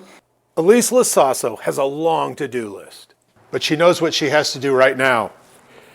She has to get back to work and put this dream back together, one cut and style at a time. In Hendersonville, I'm Dennis Ferrier, Fox 17 News, your Code Red station. Oh gosh, Dennis, thank you. If you'd like to help Elise and help her get back on her feet, we've got this story for you at fox17.com right now. You can go help. And we're showing you a live look of Nissan Stadium, that beautiful sunrise there. We're talking the Titans.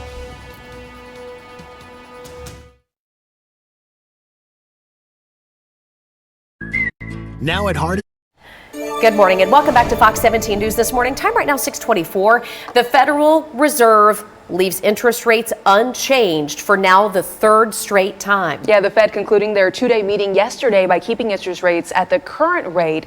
So the Federal Reserve policymakers who participated in the December meeting expect interest rates to fall to 4.6% by the end of 2024. That would be huge because what that means, for example, if you were thinking about buying a house next year, the interest rate on your mortgage is going to be lower than what it is now. So we could see a much better time to buy. Yeah, some much needed relief for a lot of folks out there. And we want to know what you think about this. We have a Twitter poll over at our Fox Nashville Twitter account asking this question. Are you more or less optimistic about the economy in 2024? As of right now, 75.4% of you all say less optimistic, but there is still time that you can sound off. Again, that's our Fox Nashville Twitter account. All right. The city of Clarksville says they need a little bit of help right now, matching donations with the needs of tornado victims. We've talked so much about organized efforts to get people what they need.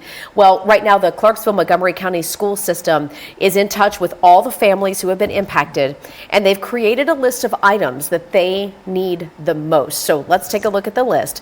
We're talking pillows, blankets, drinks, hot hands, right? Because think about how many people still don't have power and they're trying to stay warm at night. Also things like underwear, socks, and quick reminder here, everything that you're donating has to be new. It does have to be new. You can bring those donations to Northeast High School or the Spring Creek Baptist Church. If you want those addresses or another look at the list, go to fox17.com. A very nice start to the morning for us. Just a little bit chilly, but we are not having to deal with any sort of rain here across Middle Tennessee or into southern Kentucky. 61 degrees. That's my forecast high temperature for today. That's going to put us almost 10 degrees above normal for this time of year. So overall, today's just shaping up to be a really nice day for us. Plenty of sunshine, and that's how we're going to stay for tomorrow too.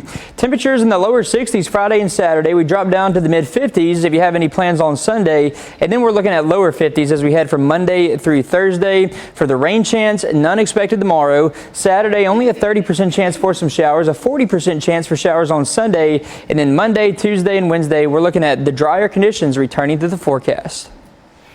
Brent, thanks so much for that update. Let's get into steer clear traffic now, see if there's anything that you need to be aware of. Right now, I-40 and I-46 looking good. Bellevue commuters starting to file in. That's the headlights you see marching into Nashville right now. So definitely that morning rush is on, but you've got no crashes on I-40 at I-46. That Bellevue commute looking good. And so is the commute this morning from I-24 at Old Hickory Boulevard. This is a good morning to all of our friends, maybe in Clarksville, Montgomery County area, Pleasant View, Jolton, Springfield.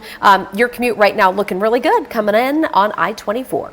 After the break, Fox 17 News is continuing our team coverage of communities impacted most by Saturday's storm damage. You can see crews out there working hard right now, and it's going to continue for weeks, even months, maybe years to come. Merry Christmas from Gary Mack. You're watching Fox 17 News This Morning, your Code Red station. At 6:30 on Fox 17 News this Thursday morning, we're tracking road closures that are still in place 5 days after the deadly tornado outbreak. How those emergency repairs are impacting traffic.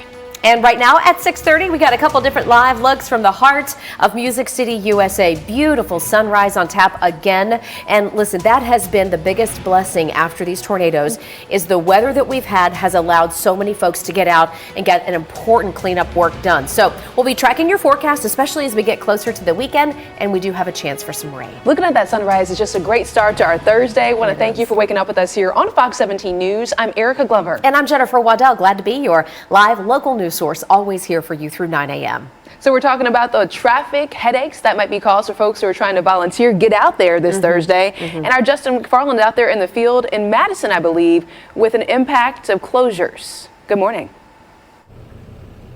Yeah, good morning. We're just outside the Lowe's here in Madison. This is where crews continue to work and work and work. They've been out here all night working on the power poles there. You see officials not only from the NES, also from CSX, which operates a train line that runs right between where these two power poles have snapped in half. One is just folded over like a straw, essentially, and the other one has snapped in half like a twig when that powerful EF2 storm came flying through here on Saturday afternoon. We're also getting a better idea of the kind of backups that we've seen on Gallatin Pike, because Gallatin Pike is still shut down right now, still shut down for a good stretch here through Madison, very close to the Town and Country Ford and other businesses here. It is unknown exactly how much longer those roads are going to be closed, but I suspect it has a lot to do with when repairs can finish up right under the overpass as they continue to dig new holes so they can place new poles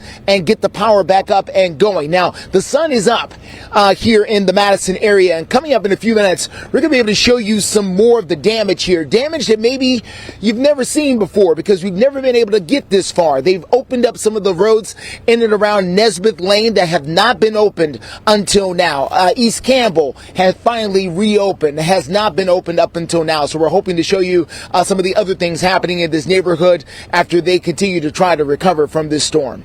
We're live for you in Madison. I'm Justin McFarland, Fox 17 News, your Code Red station. Yeah, a lot of work going on behind him. Absolutely, and that's the story across the mid-state as we have continuing coverage on all of our communities that are still cleaning up. This is a process that doesn't take a few days and then things go back to normal. We're talking weeks and months worth of repairs. Yeah, and it's chilly outside this morning, and the power is out for some folks still. Yeah. Right now, Fox 17 News' Peyton Muse joining us live in Madison talking about that issue at hand. That's right. Now I'm in Sherry Hill. This is in the Madison area, and this is where Nashville Electric Services says that they are trying to get more power back up here. The folks living here, they're still without power.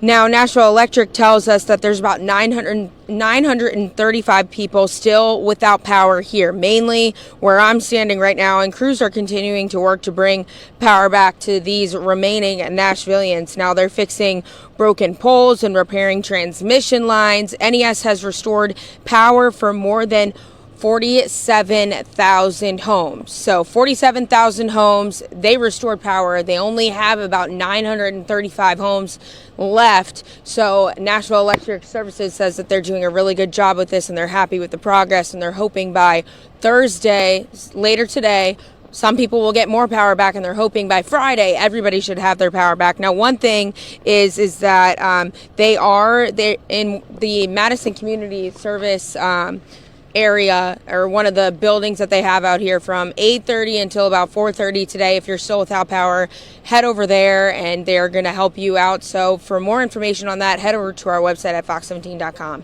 Reporting live in Madison for now, Peyton Muse, Fox 17 News, your Code Red station. Peyton, thank you. In the 30s right now, but 60s later today, Brett. Yeah, chilly start, but a very nice warm-up as we head through the later part of the day. I think this afternoon, temperatures are going to be looking at very nice, especially for this time of year. A really cool shot. You can see the sunrise right here on this live camera over Broadway, but a cool start. 34 degrees, our current temperature. No clouds that we're seeing out there right now, hardly. And we're going to stay mostly sunny, keeping plenty of sunshine in place for the remainder of today. Southeastern part of the country, nearly all dry. No rain anywhere close to us. I think we're going to keep it dry for the rest of today, and for tomorrow we'll stay dry as well. Current temperatures are in the 30s for most locations. 29, a little bit cooler in Crossville, below freezing in McMinnville, right at freezing in Tullahoma, same for Lewisburg. 36 the current temperature up there in Murfreesboro. For today, if you have any outdoor plans, shaping up to be a really nice one for you. Upper 50s, lower 60s throughout most of the afternoon.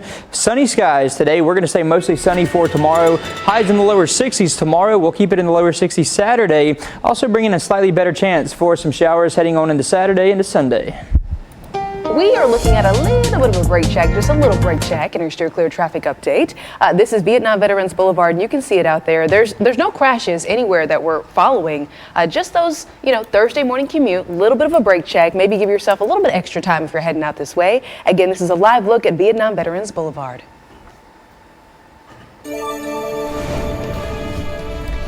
Coming up after the break, tips on how to avoid contractor fraud in the wake of the tornado aftermath.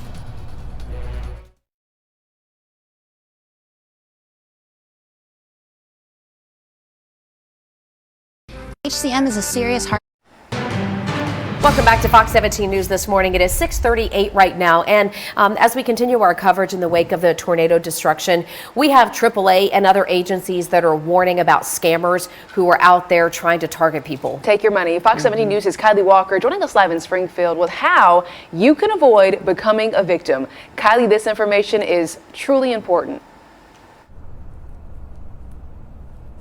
It's been a very emotional few days with lots of people just still processing all that just happened. I've been on the ground since that tornado hit. We've been talking to people, all of our crews. We know how emotional this whole process is. Now, at the same time, when you see this damage behind me, places like this, a lot of people are now starting to think, what are my next steps? I'll step out. This is a home in the Springfield area. That tornado just took down so much brick. So if this is similar to your situation here, and cleanup efforts are underway, AAA is urging homeowners to get more than one estimate, work only with licensed contractors, request references, and also write down their license number and license plate number. And earlier this week, we spoke with the co-owner of Southern Roofing Renovations, who is tarping homes and boarding up windows for free. Junior Vaharas warns people to watch out for scammers when navigating through the insurance process. We need to ensure that they have, active general liability, workman's comp insurance to ensure that if they do that work, or you give them any type of payment, that you can hold them accountable. What their workmanship warranties are, right? That you're going to be able to come back to this company in 2 years if this unfortunately happens again, right?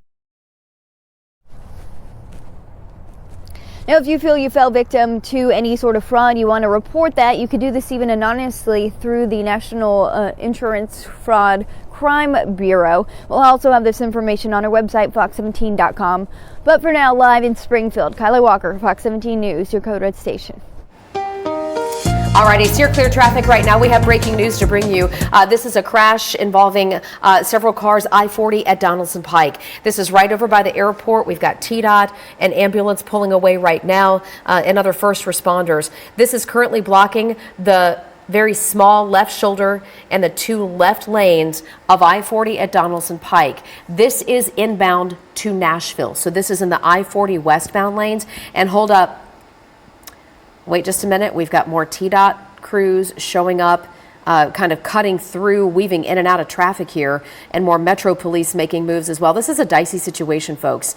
When we bring you live looks like this, we're watching it live with you and aren't sure how this is going to unfold, but it does look like TDOT was able to maneuver safely there along with police. So we're going to keep an eye on this for you. I would say if you're coming in this morning on I-40 from places like Mount Juliet, if you're coming in this morning from Lebanon, even in the Hermitage area, you might want to go ahead and jump on Elm Hill Pike and take that as your best detour. And a calm and quiet start for us here this morning. Not seeing any sort of active weather that we have to be worried about right now. It is all dry. Radar keeping all that rain well to the west of us. And if you have any outdoor plans, though, for the rest of today, I think it's shaping up to be a pretty nice one. Chilly to start it out, but later on today, we're going to get our temperatures going to the upper 50s and a lower 60s for the afternoon. Brett, thank you. Coming up on Fox 17 News after the break, country star Luke Combs is apologizing to one of his fans. We're going to tell you why he had to make that apology and how much he's paying that fan too. And the Supreme Court of the United States is wading back into the abortion debate. We'll tell you when they're expected to make a big decision. At 9. Hey, if you're up making your coffee or breakfast, maybe you're changing some diapers like my mom right now, just stop what you're doing and take a look at this beautiful sunrise. Music City just showing off this morning. Yeah, looking so good here to kick off your Thursday. Still cool out there in the 30s for most of the mid-state. We're going to see a nice warm-up, though. Look at Cookeville registering a 29 this morning. Ooh, yeah, chilly. we will see a warm-up to the 50s, so pretty mild for this time of year. We'll join Brett Luna, our meteorologist, waking up with us this morning to talk about the chances for rain coming up in just a little bit. And we're always following your national headlines. Want to let you know the Supreme Court is wading into the ongoing abortion debate once again. Justices right now are considering whether to restrict the abortion drug mifepristone nationwide. Now, the scope of the FDA's role in this is also at the center of the dispute.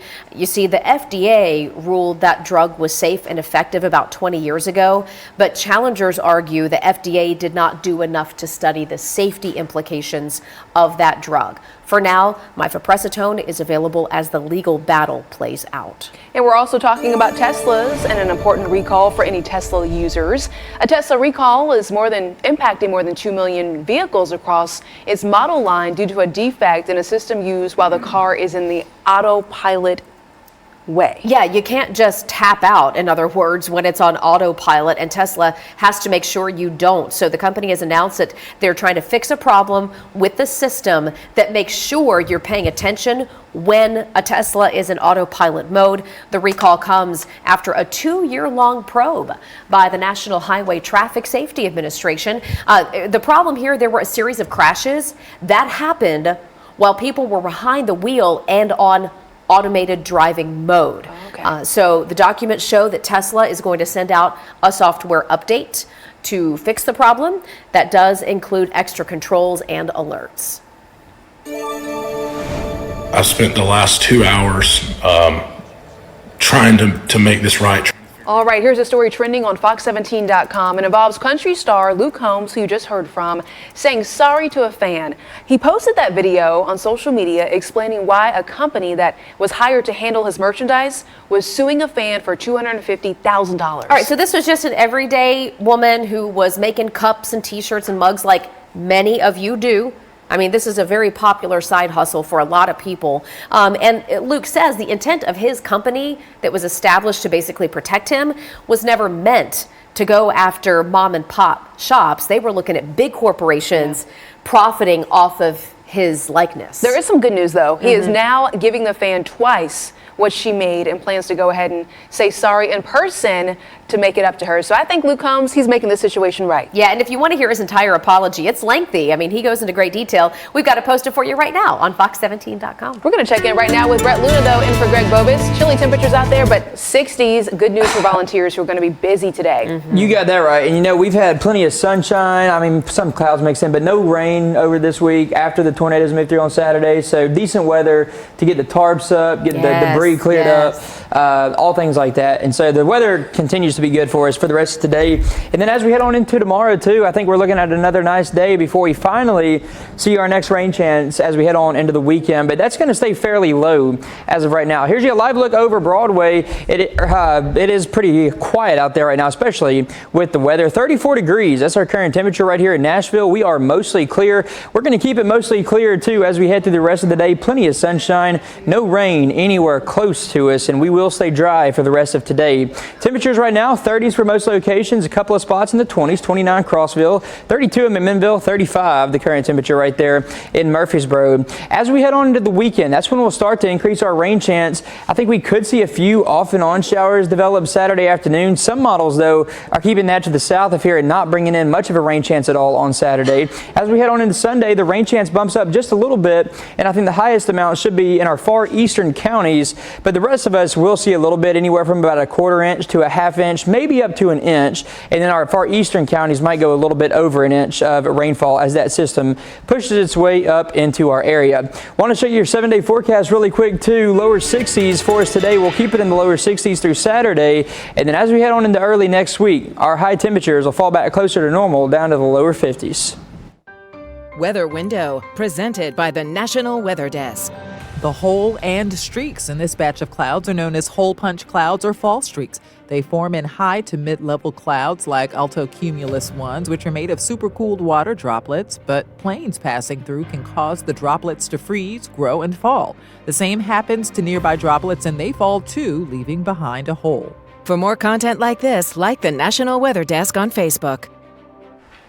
All right, let's check in now with the multi-vehicle crash that was over on I-40 at Donaldson Pike. The good news is they have managed to get those vehicles involved over to the right-hand shoulder, freeing up some of the lanes of traffic out there. This is a closer look at TDOT out there. You can see multiple vehicles involved. We're going to check back in with your secure traffic update, though, throughout 9 o'clock. We also have continuing coverage of the catastrophic tornado outbreak on Saturday, taking 6 lives. 3 of those deaths happened over in Clarksville. Fox 17 News' Amanda Chin spoke with a man who lost his mother on Saturday, and she's also sharing how you can help the family. This is what's left of Eric Davis's home here in Clarksville. You can see around me, there's essentially nothing.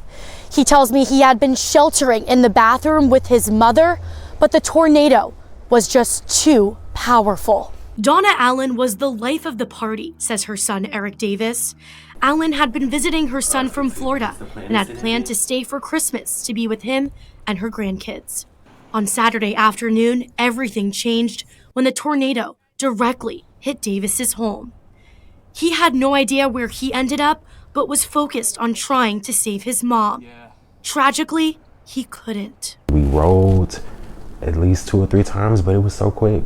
It only lasted a minute, if that, and it was over. There was an opening when everything stopped, and I literally pushed the board and I was able to stand up. I was in complete shock and disarray because everything around me was kind of just gone. Davis tells me the support from the community has been overwhelming. There is also a GoFundMe page to help the family. We have that link on our website at fox17.com. Reporting in Clarksville, I'm Amanda Chin, Fox 17 News, your Code Red station. Amanda, so heartbreaking. Thank you for that update. It's always our goal here at Fox 17 News to keep you in the know. You can get more local reporting like you just heard on local and national news delivered right to your inbox. Do so by signing up for our Fox 17 daily newsletter. It's on the homepage that we're showing you right here. That is fox17.com. How do you feel about pickleball? Are you a pickleballer? That's the one sport that has reportedly been helping elderly people improve their mental health. What researchers are saying and how you could get involved. And has tipping gone too far? How do you feel about this? I know a lot of folks chime in when it comes to tipping. The latest, how much you should tip. Stick with us. Happy Thursday. With the Freestyle Leap. Hey, welcome back. 6:54 is the time. Fox 17 News want to let you know we're teaming up with the Salvation Army to help everyone impacted by Saturday's deadly tornado outbreak. So to donate right now, grab your phone, scan the QR code that we have on your screen, or go to fox17.com for more information. We have a full list and drop-off spots for folks to easily get those updates. And the holidays always a time of year where folks are struggling to, pay the bills and then pay for the holidays. Well, we're trying to make it a little bit easier for you, especially now that so many of our families could use that extra help after the tornadoes. So here we have our holiday trivia contest. Basically, you scan that QR code, you answer today's question. If you get it right, you're entered to win that $100 daily Visa gift card. If you win that $100 gift card, you're then entered to win the weekly $5,000 national drawing. So good luck to you. We've got the QR code right there on the screen ready for you to tap and zoom into. All right, attention pickleballers. Pickleball might be the best medicine for some elderly players. That's according to new research suggesting that the popular sport can be beneficial for mental health overall. Yeah, so looking at the mental health impact here, the survey by support caregiving company Carewell polled 1,000 Americans about the impact that pickleball has had on their psyche. And the researchers found that 70% of senior citizens reported their stress and anxiety went down after playing pickleball. Half the seniors said they value the sense of community that comes with the sport, and many of them said they experienced enhanced cognition and increased self-esteem. Okay, we're talking about consumer news. I was on your Facebook page reading comments. Here's why. Frustrated with tipping.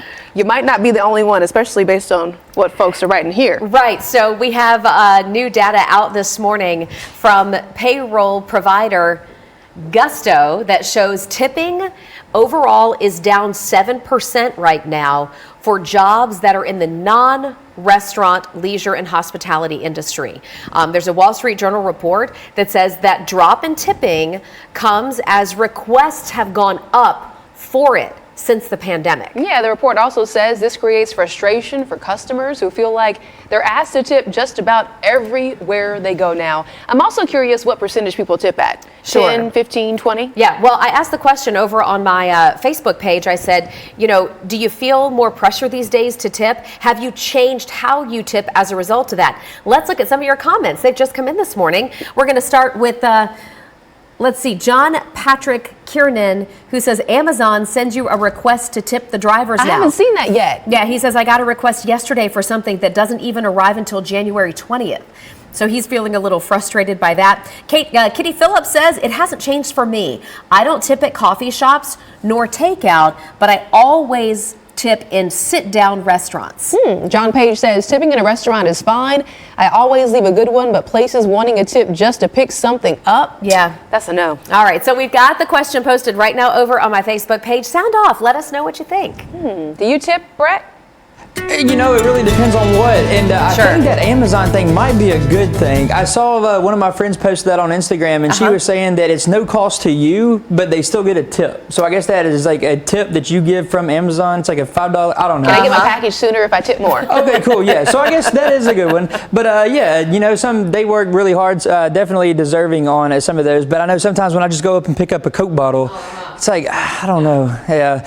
Anyway, 61 degrees. That's our forecast high temperature for today. Average high this time of year is 52, so we are going to go well above normal for today. Then as we head on into Saturday, lower 60s Friday, lower 60s too. Sunday, we drop it down a little bit lower into the mid 50s. And then Monday and Tuesday, we're going to have our high temperatures in the lower 50s, putting us back closer to normal for this time of year. As far as any rain goes, none of that today, none tomorrow. Saturday, a 30% chance for showers. Sunday, we bump it up just a little bit, a 40% chance for some showers on a Sunday, maybe a couple of storms. And then Monday, Tuesday, and Wednesday, I think we're going to be looking at drier conditions returning to the forecast. All right, Brett, thank you so much. Tips and steer clear traffic. Avoid I-40 at Donaldson. That's one you can use. This is a crash that we had earlier on the far left lanes by the airport. Now they've got it moved over to the shoulder. So that is good news. Traffic definitely flowing a little bit better over by the airport. But man, the backup. It is a big old backup as a result. In fact, I-40 coming into Nashville is already past the interchange for Old Hickory Boulevard. Almost out now toward Mount Juliet Road. So I'm going to recommend Central Pike and Elm Hill Pike as your best detours.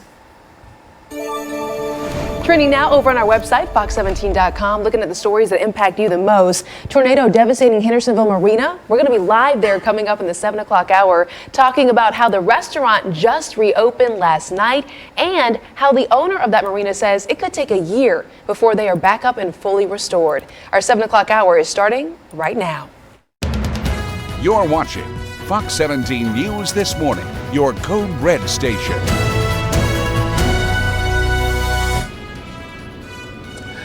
We're live this morning at Madison. This is where work crews have been busy overnight trying to repair the damage from the storm, but there's several roads that are still closed. I'm going to show you the impact that it's having. Steer clear traffic. We've got a backup for you. This is the situation coming into Nashville from I-40 at Stewart's Ferry Pike. This is the backup I was just mentioning after a crash by the airport. We'll get you more information on those detours and another look in steer clear traffic. And calm weather for us right now. There's your live look over Broadway. Not much happening on that camera. I'll show you when we expect our next rain chance in just a bit. Yeah, we're getting started with our 7 o'clock hour here on Fox 17 News This Morning. I'm Erica Glover. And I'm Jennifer Waddell. We are glad to be your live local news source, always here for you through 9 a.m. when those other stations go to national pre-recorded programming. We've got you covered live and local for the next 2 hours. We sure do. And right now here on Fox 17 News, we are covering breaking news involving Governor Bill Lee, announcing that the Biden administration's approval of the major disaster declaration, it has happened. It is moving forward. This is going to fast track recovery assistance for so many communities, including 4 communities specifically. Dickson, Davidson, Montgomery, and Sumner counties are all included in this order. Noticeably absent from the list, though, is Robertson County.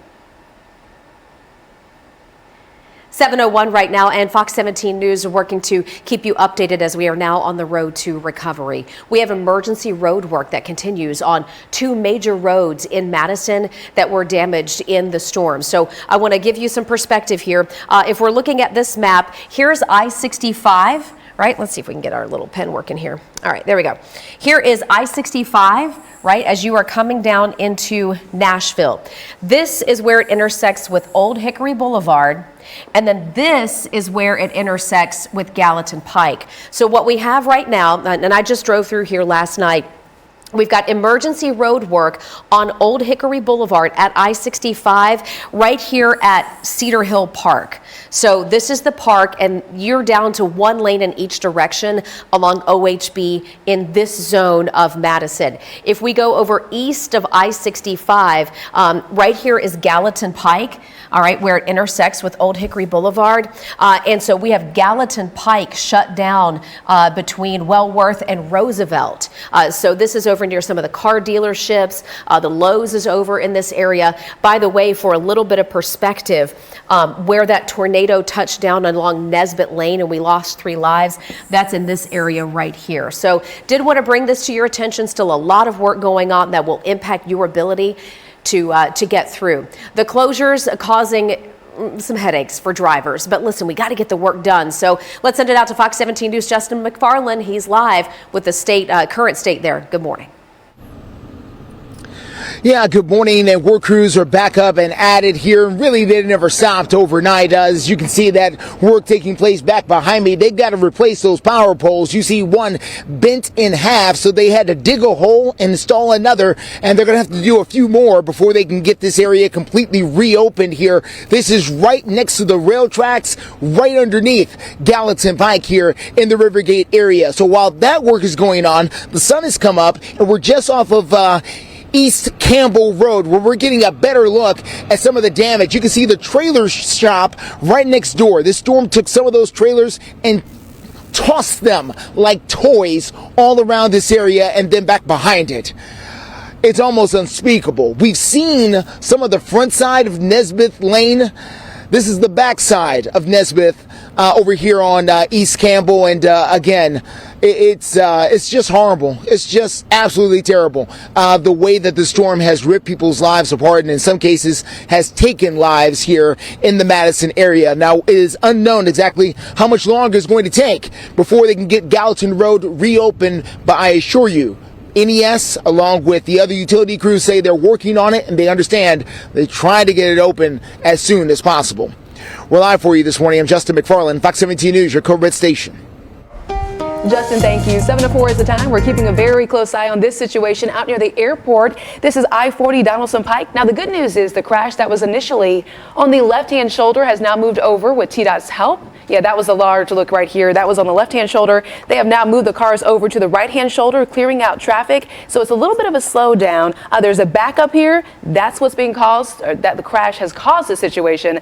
We'll continue monitoring this situation again out by the airport up until 9 o'clock. Brett. And no bad weather that we're having to worry about right now. We're going to keep it pretty calm for the next couple of days, too. Live look over Broadway. Nothing bad on that camera. 33 degrees. Still a cool start for us. That's about all we can talk about this morning as far as the current situation goes. Plenty of sunshine for us as we head through the rest of the day. A really nice start to the morning, but just a little cool. Dry across the southeastern part of the country. No rain anywhere too close to us. Temperatures right now in the 30s for most locations. Some spots in the 20s. 28 in Columbia. 35 in Murfreesboro. 29 in Crossville. We're at 34 in Clarksville, also up into Hopkinsville. Later on today, though, it warms up pretty nicely. We're going to have our temperatures going above normal for this time of year. We should reach the lower 60s later on this afternoon, keep it in the lower 60s Friday and Saturday, and then bring in a slightly better chance for some showers for the weekend. All right, Brett, thank you. We've talked about how, thankfully, the weather has been cooperating with the efforts to get power restored and neighborhoods cleaned up. We've had sunny, dry conditions, albeit cold, and that has helped folks like our NES power crews get power restored. Look at this, an update this morning, just 483 customers still without power. They are focused in the Madison and Hendersonville areas. And keep in mind, at the height of the storm, we're talking about 48,000 customers who were in the dark. So that number drastically going down. Again, about 483 customers for NES dealing with those power outages. As we continue our coverage this morning on the recovery efforts from the storm, We've been here 17 years, never seen anything like this. That's Mitch Miller. He owns Anchor High Marina in Hendersonville, and he is part of the cleanup efforts that are going to take months after the tornado moved through Sumner County. And that's a hard hit because they depend on customers right now this time of the year at the restaurant. Yeah. Fox 17 News' Peyton Muse joining us live in Hendersonville, and that is where an EF2 tornado touched down. Peyton, what's the update there now? Yeah, that's right, guys. So I'm at the Anchor High Marina, and Mitch Miller, he's the owner of this marina, and you can kind of see a little bit behind me. We just got here, so I haven't had a chance to really scope the area, but I know my colleague Caitlin Miller covered a lot of this last night, but they're working to pick up the pieces, and we're not too far from Old Hickory Lake here, but we're right near the Cumberland River, and Mitch Miller owns what used to be the marina. After the aftermath on Saturday, it leaves him sick to his stomach. That's what he says. For 17 years, he says he's never seen anything like this. We lost some boats out on A row. A lot of them are bashed up on B row, some on C, but all in all, for what came through here, I feel like we're actually almost lucky. Miller also tells us that he had to use a pontoon boat to get people to their boats, to transport their boats to other docks in the surrounding area, but having to relocate the boats is what the restaurant manager, there's actually also a restaurant here called The Rudder, says that that's what they're concerned about, that is that they might lose some business because they're having to move people from one location to another. But also I want to add just one more thing, is that these boats, they've already moved a lot of them out of the way. We're not exactly too sure how many they still have to go, but I'm sure they'll update us on this process as it comes along. Reporting live in Hendersonville, I'm Peyton Muse with Fox 17 News, your Code Red station. All right, yeah, and Acre High Marina and The Rudder, their restaurant right there on Old Hickory Lake, one of the biggest recreation spots there in Hendersonville. Well, after the break, Fox 17 News letting you know how you can protect yourself from scammers. AAA has a warning. What you need to know. Stay with us. Happy Thursday. Car wreck? We're off to a really nice start here in Middle Tennessee and Southern Kentucky this morning. Fortunately, we have had nice, calm weather after the tornadoes moved through, so that has helped with any of the cleanup efforts out there after the tornadoes pushed through on a Saturday. We're going to keep the calm, dry weather in place for the next couple of days. Radar not showing any sort of rain anywhere close to it. Current temperatures are in the 20s and 30s most locations. Columbia coming in a little cooler, 28 down there, 30 in McMinnville, 35 Murfreesboro, Crossville also in the 20s, 29 the current temperature right now in Crossville. If you have any outdoor plans later on this afternoon, today's shaping up to be a really good day for you. Plenty of sunshine for us as we head through the rest of the morning on through the afternoon. Upper 50s and lower 60s for our temperatures throughout the afternoon. And then later on this weekend, we start to increase our rain chance a little bit. Could see a chance for some showers to move in. We could see it as early as Saturday afternoon. Some models bringing it in on Saturday. A couple other models are keeping it to the south of us on Saturday. So a few showers possible on Saturday. Slightly better chance late Saturday into Sunday. Maybe a few thunderstorms. I don't think we're looking at any severe weather though, so that is some good news. And then we are a little bit cooler by Sunday. Thank you, Brett. Steer clear traffic right now. 7:12 is the time, and we've got a live look Briley Parkway at Centennial Boulevard. Got that sun glare this morning. Make sure you grab the sunglasses before you head out the door. It is rather intense. No problems on Briley Parkway this morning on any side of Nashville, so that's the good news. The only backups that we're monitoring right now are on Vietnam Veterans Boulevard in Hendersonville. We've got a backup on I-40 out near Nashville Shores after an earlier crash, and a little bit of a slowdown on I-24 coming in from Murfreesboro. We'll get another look of steer clear traffic with live reports in minutes. A Nashville clothing company is donating a portion of its December earnings to help with relief efforts following the tornadoes.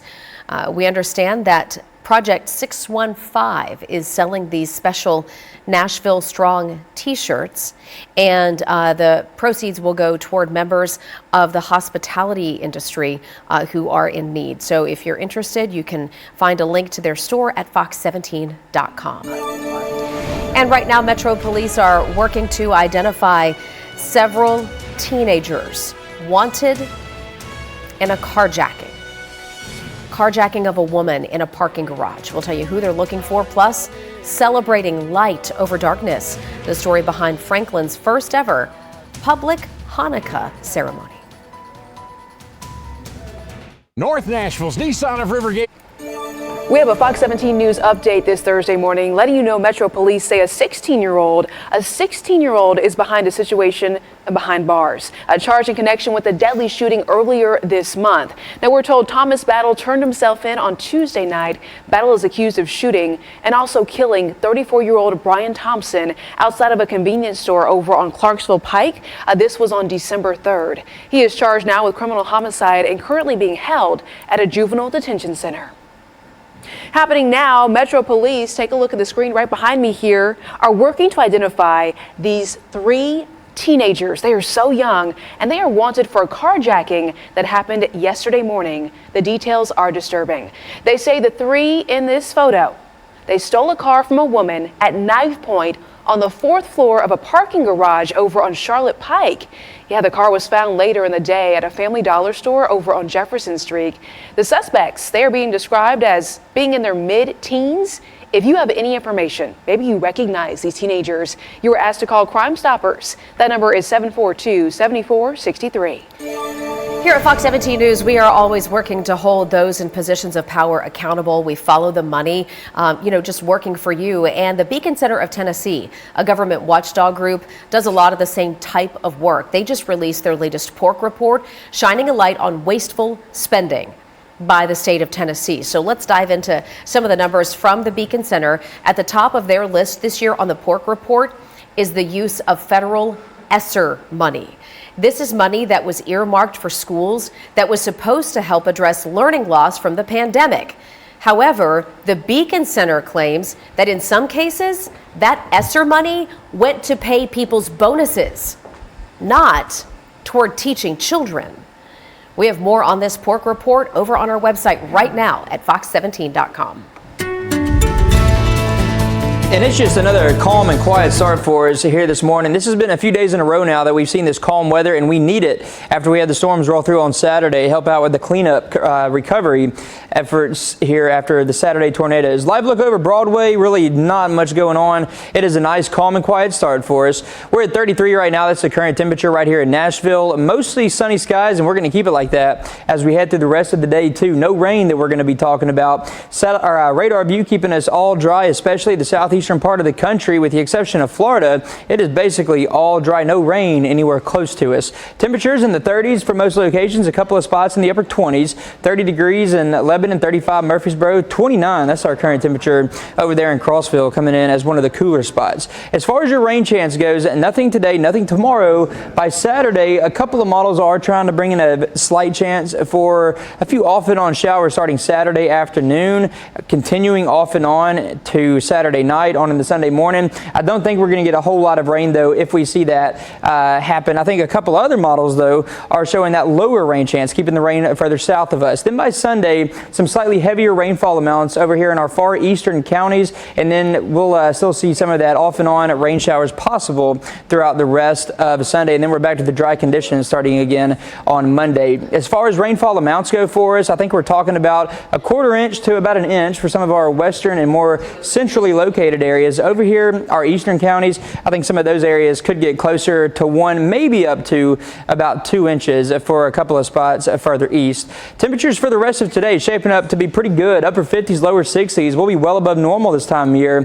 Plenty of sunshine for us as we head throughout the day. Highs in the lower 60s remain for Friday and Saturday. A 30% chance for showers Saturday, a 40% chance on Sunday. High temperatures drop down to the mid 50s on Sunday, and then we're in the lower 50s, putting us right around normal for Monday and Tuesday. All right, Brent, thank you so much. Steer clear traffic. We want to bring to your attention the one crash we're following right now. It is moved over to the right shoulder at I-40 at Donaldson Pike, but the backups are fairly significant. So we're going to recommend a detour for you. If you're waking up this morning in Mount Juliet and you can hear us or you can see this crash by the airport, I would recommend not getting on I-40 if you're in Mount Juliet. The backup is several miles long, and here's the deal. Your best detour, which is Central Pike, is also backed up as a result. So I would say if you're in Mount Juliet, use either Division Street or Old Lebanon Dirt Road to get over to Tulip Grove Road, and then that'll take you back around Central Pike to get you back on the interstate once you've cleared that crash. So just a good detour there for you, not the typical. And then we'll check in on steer clear traffic again here in just a few minutes. The city of Franklin hosting their first ever public Hanukkah candle lighting ceremony. It happened last night, and we do have video to show you, so look on your screen. The ceremony highlighted by the lighting of a public menorah that was held over at Battlefield Park. Organizers putting this together in less than 2 weeks. Wow. So we're going to showing you some of that video here on the screen and letting you know when it comes to this particular event involving the Hanukkah celebration, they also had the chance to go ahead and hang some of the banners for the first time ever, showing their significance in that community. Again, this happening over in Franklin. And these lights remind us of miracles that we've enjoyed, miracles for which we are grateful, and miracles to come, for which we can be partners, in creating. And these lights remind us to shed our own light, lights of faith, lights of hope, lights of love, of kindness, of courage, of strength, of peace. He had sent a message to the family letting us know that we were his Hanukkah miracle and that this was the most important holiday that he's ever experienced. Well, in recognition of last night's celebration, the city of Franklin hung a Happy Hanukkah banner for the first time ever.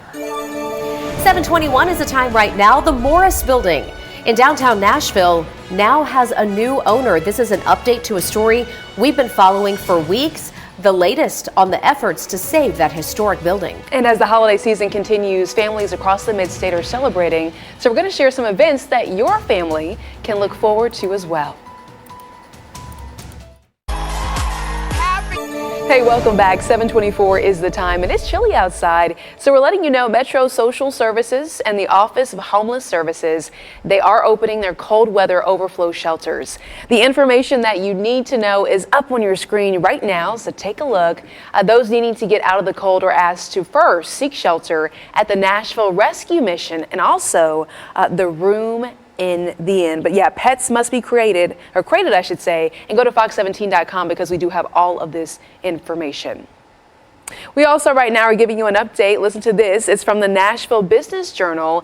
The efforts to go ahead and preserve downtown historic Morris Memorial Building. It has now sold for $6 million. That's the building that we're talking about this morning. We also know it's a former hub of business for so many folks in the African American community. The buyer has not yet made any kind of public comments. And of course, Fox 17 News will continue tracking any kind of development when it comes to this building and all the development going on across our city. Okay, so earlier I talked about those chilly temperatures. Brett, this is not the morning to leave your jacket at home. No, you want to have your gloves, a hat, all of that. Some areas even a little bit below freezing, Erica. But then later today, 60s, so then we take it beautiful. off. Oh, absolutely. So if you have any outdoor plans, I know you like to run. I don't know if you're back to running yet. I'm going to take a baby on the walk today. There you go. It's going to be great weather for you. Dry, plenty of sunshine. Temperatures back to the lower 60s. Here you go. Forecast high of 61. That's going to put us way above normal for this time of year. Our average high is 52. So we're going to be going about 10 degrees above normal with that lower 60s right there. 60 degrees for Friday, 60 on Saturday too. Sunday we're into the mid 50s and then we're in the lower 50s as we head on into Monday, Tuesday and Wednesday. So just a slight temperature drop for us on Sunday. As far as the rain chance goes, not expecting any sort of rain chance for today or tomorrow. Saturday we have a 30% chance for some showers. I will say though, a couple of the models are keeping that rain further to the south of us. So a slight chance for a few showers on a Saturday, a 40% chance for showers on a Sunday, a slightly better chance then. And then as we head on into Monday, Tuesday, and Wednesday of next week, we're going to be bringing those drier conditions back into the forecast. Brett, thank you so much. At 7:27, if you're heading out to this area, I-24 at Waldron Road, you are going to be in luck. Giving you the green light for this area, no disabled vehicles or slowdowns to tell you about, no brake checks. Again, live look at I-24 at Waldron Road, looking very good. I just remember hearing my mom's voice, oh God, oh Lord, oh my God. Yeah, continuing coverage on Fox 17 News when we get back. The Mid-State's catastrophic tornado outbreak. In the next half hour, we're hearing more from local residents and tracking the progress as that cleanup effort gets underway. Travel, there is You're watching Fox 17 News This Morning, your Code Red station. Good morning and thanks for waking up with us here on Fox 17 News this Thursday morning. I'm Erica Glover. And I'm Jennifer Waddell. We're glad to be your live local news source, always here for you through 9 a.m. Tennessee remains in a state of emergency this morning as the mid-state battles back from the catastrophic tornado outbreak over the weekend. Yeah, and experts are continuing to survey the damage and we're getting more updates. We now know here on Fox 17 News this morning that an EF3 tornado stayed on the ground in Clarksville for more than an hour, packing winds of, get this, 150 miles per hour. Yeah, and the more we learn about these storms, the more devastating we see the damage here. 6 people in all losing their lives in that outbreak. 3 people in Clarksville. Eric Davis telling Fox 17 News that his mom is one of them. His mother died during the storm. She had been visiting Clarksville from Florida and had planned to stay here for Christmas to be with him and her grandchildren. I saw her and my goal was to try to pull her out. And I called for help. Is there anything I could have done differently? Maybe if I would have got to the tub, maybe if she wouldn't have been up here. You know, like all of those things that go through your mind. So I continue to try to not think about that. My heart just breaks for that family. Davis says support from his community has been overwhelming. There's also a GoFundMe page to help his family. We have a link to that GoFundMe account over on fox17.com. Yeah, and so many members of our community have created legitimate GoFundMe accounts, right, to help our neighbors, and that has been really inspiring. And as we continue our coverage this morning after the tornadoes, we take a look at folks who are trying to get their power back online. And that's been an angle that Peyton Hughes has been following all morning long. She's joining us live in Hendersonville now at one of the places hardest hit. We're taking a look at Anchor High Marina. Now, that's right, Jen. And I know you and Erica mentioned earlier about the numbers when it comes to NES bringing power back, and I just want to say from like 900 to now like 400, I think that's incredible. But yes, Anchor High Marina here in Hendersonville, they're still facing and dealing with the aftermath after the EF2 tornado of wind speeds of up to 120 miles per hour set foot here, or stopped down here. And yes, Hendersonville was one of the areas that was hit pretty hard. And what we're learning is that Mitch Miller, he owns the Anchor High Marina. It's a marina dock, like people boat their docks here, or dock their boats here, and it's on the Cumberland River. It's very close to Old Hickory Lake, a very popular lake a lot of people boat out on in the summer. And he tells us, Miller, that what happened with this tornado, it leaves him sick to his stomach. He's been here for about 17 years, and there's also a restaurant attached to the marina called The Rudder. James Sharp, he's the general manager, and he's saying that 30 people were eating dinner during the tornado. No one was hurt, but he's concerned that moving boats into another marina, because that's what they've had to do here, is take the boats from one marina into another to kind of, get them out of here, since they did experience significant damage, may impact their business. We lost some boats out on A row. A lot of them are bashed up on B row, some on C, but all in all, for what came through here, I feel like we're actually almost lucky. It's sad to see all of them have to leave, and hopefully the neighborhood will come and support us now more than ever. In the wintertime, we're a little slower, but we usually rely on the boaters in the wintertime to be our day-to-day regulars.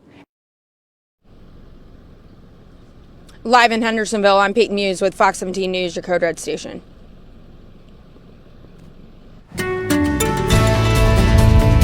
Still just that calm and quiet weather for us early this morning right here across Middle Tennessee and Southern Kentucky. Starting things out with this live shot, this live look over Broadway, and not a whole lot happening. Still just some workers were out there earlier. Don't even see them out there anymore now. 33 degrees our current temperature, mostly sunny skies, and we're going to keep plenty of sunshine with us as we head through the rest of the day. There is not any rain anywhere close to us right now. So for our temperatures, it is a chilly start though. Upper 20s, low to mid 30s for a lot of spots. A few areas are pushing a little bit higher than that into the mid 30s. Later on this afternoon, though, upper 50s and lower 60s. Should be a pretty good day for you if you have any outdoor plans. Brett, thank you so much. Steer clear traffic time right now. We are in the height of rush hour at 7:34, and boy, you can tell it from this live look at I-65 and I-24. That traffic jam up is folks filing into downtown Nashville from north of town. This is a pretty standard backup. No crash here. If you're a morning commuter in this area, I wouldn't take a detour. This is just part of the morning routine. Nothing out of the ordinary. We're monitoring a couple of the other delays, though, and we'll get you updated on those here in minutes in Steer Clear Traffic. Well, this morning, as we have been documenting the cleanup efforts that are underway, we go to Robertson County. Springfield hit by an EF2 tornado, wind speeds 120, 125 miles an hour. And Fox 17 News' Kylie Walker joining us live now with the progress being made in Springfield. Good morning. Good morning. Yeah, we are at Springfield Station. This is off Memorial Boulevard. There's a lot of essentials in this shopping center. There's a Kroger, there's a Valvoline, and there's a gas station. So this is all kind of, at least in this area I'm standing, shut down as crews work to get some of that debris off to the side. And they're doing that actually right now. You can see that. I think they pushed it really just all into this area to the left of me. And right behind that building is actually, that was a Valvoline. You could even see a truck still in that parking lot. I don't know if it was getting worked on at the time that the tornado hit, but it is smashed. And there's just lots of debris. Again, crews have been here since around 4 a.m. working to clean up this area with this little tractor right here. So they've just been working very hard for the last several hours, scooping up this debris, pushing it to the side. And I'm not really sure what that large building is right behind that. It has a lot of damage, probably the most in this whole shopping center. Another important thing to note is we did drive in these neighborhoods just right down the street. Nobody was there because we want to see what do these cleanup efforts look like. We did see lots of downed trees, but no one was there because the power is still out for a lot of those homes, so they're having to stay either with family, friends, or even hotels. So we'll continue to stay here through the morning and let you guys know if anything changes. It does look like this will take quite some time to get all this back up and running. For now, live in Springfield, Kylie Walker, Fox 17 News, your Code Red station. All right, Kylie, thank you very much. 7:37 is the time right now. After overcoming the pandemic shutdowns, a single mom now dealing with losing her business to the tornado in Hendersonville. Her message to the community in minutes. And there is still lots of work to do in Madison. This is where crews are very busy replacing a huge power pole. We're going to tell you how long it could take them when we come back. When it comes to remodeling. Well, there is emergency road work that is continuing on two major roads in Nashville that were damaged because of Saturday's storms. Those closures are causing some big trouble and cleanup for commuters. Right. It's necessary because we've got to get power restored and these roads open. But in the meantime, a bit of a headache for commuters. Let's check in with Fox 17 News' Justin McFarland. He's been joining us live this morning from Madison at some of those work zones. Good morning. Yeah, good morning. We're just off of Gallatin Road. As a matter of fact, we're below it. We're below Gallatin Road here in Madison that is still closed right now while crews are continuing to do work like this. You can see crews from NES right now. What they're doing is trying to replace that bent over power pole. Almost looks like a work of art that you may see somewhere. It is not. It is the damage left over after an EF2 tornado came ripping through this area. This is Pierce Road right next to Gallatin Road. You may be able to see that overpass there in the background. That's Gallatin, and down below it is Pierce, where they're trying to deal with the damage. Now, NES crews have shown up here in mass over the last few moments, and they're preparing for what could be a very long job trying to replace this power pole. They've had to do this 187 times over the past few days. That's how many power poles were broken as a result of this storm. In the meantime, if you're trying to get by on Gallatin Pike in Madison, my best advice is to use Myatt Drive. That's what people have been using over the last few days to try and navigate around. It's unknown exactly how much longer the work will continue. However, they tell us that it could last a little bit longer here. We're going to continue to work on this, let you know exactly what we find. For now, we're live for you. I'm Justin McFarland, Fox 17 News, your Code Red station. Very busy out there. Justin, thank you so much. Our Brett Luna meteorologist, he stepped out for a second, so I'm going to step in, giving you your weekend outlook, especially with the Titans game on Sunday. What you need to keep in mind is that showers are going to begin Saturday evening, heading into Sunday. It could potentially impact that noon game over at Nissan Stadium, the Titans playing the Texans. When it comes to temperatures, though, 60s on Saturday, not too far off, 56 on Sunday. So again, plan ahead if you're heading out there. Perhaps take a light jacket out there for the Titans game. Steer clear traffic now as Fox 17 News monitors your drive in. We also are going to tell you about a big apology. The apology that is coming from a famous superstar by the name of Luke Combs. And Nashville-based Smile Direct Club has officially closed its doors. What's led to this shutdown in minutes?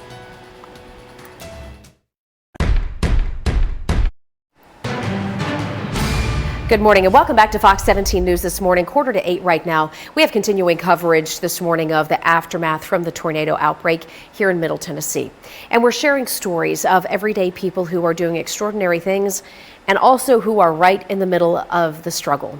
A single mom went out on a limb to build a business not too long ago in Hendersonville. And now she's finding herself in a really tough position after the tornado wrecked her building. Fox 17 News' Dennis Ferrier now with more on the owner of the Lyric House Beauty Company. When you step into Lyric House Beauty Shop, you think, oh boy, more storm damage. Yes and no. What it really is dream damage.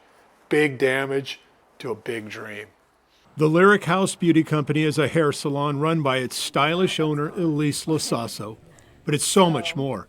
It's an art gallery, a clothes boutique, a place for prom photos, and Nerf gun birthday party wars.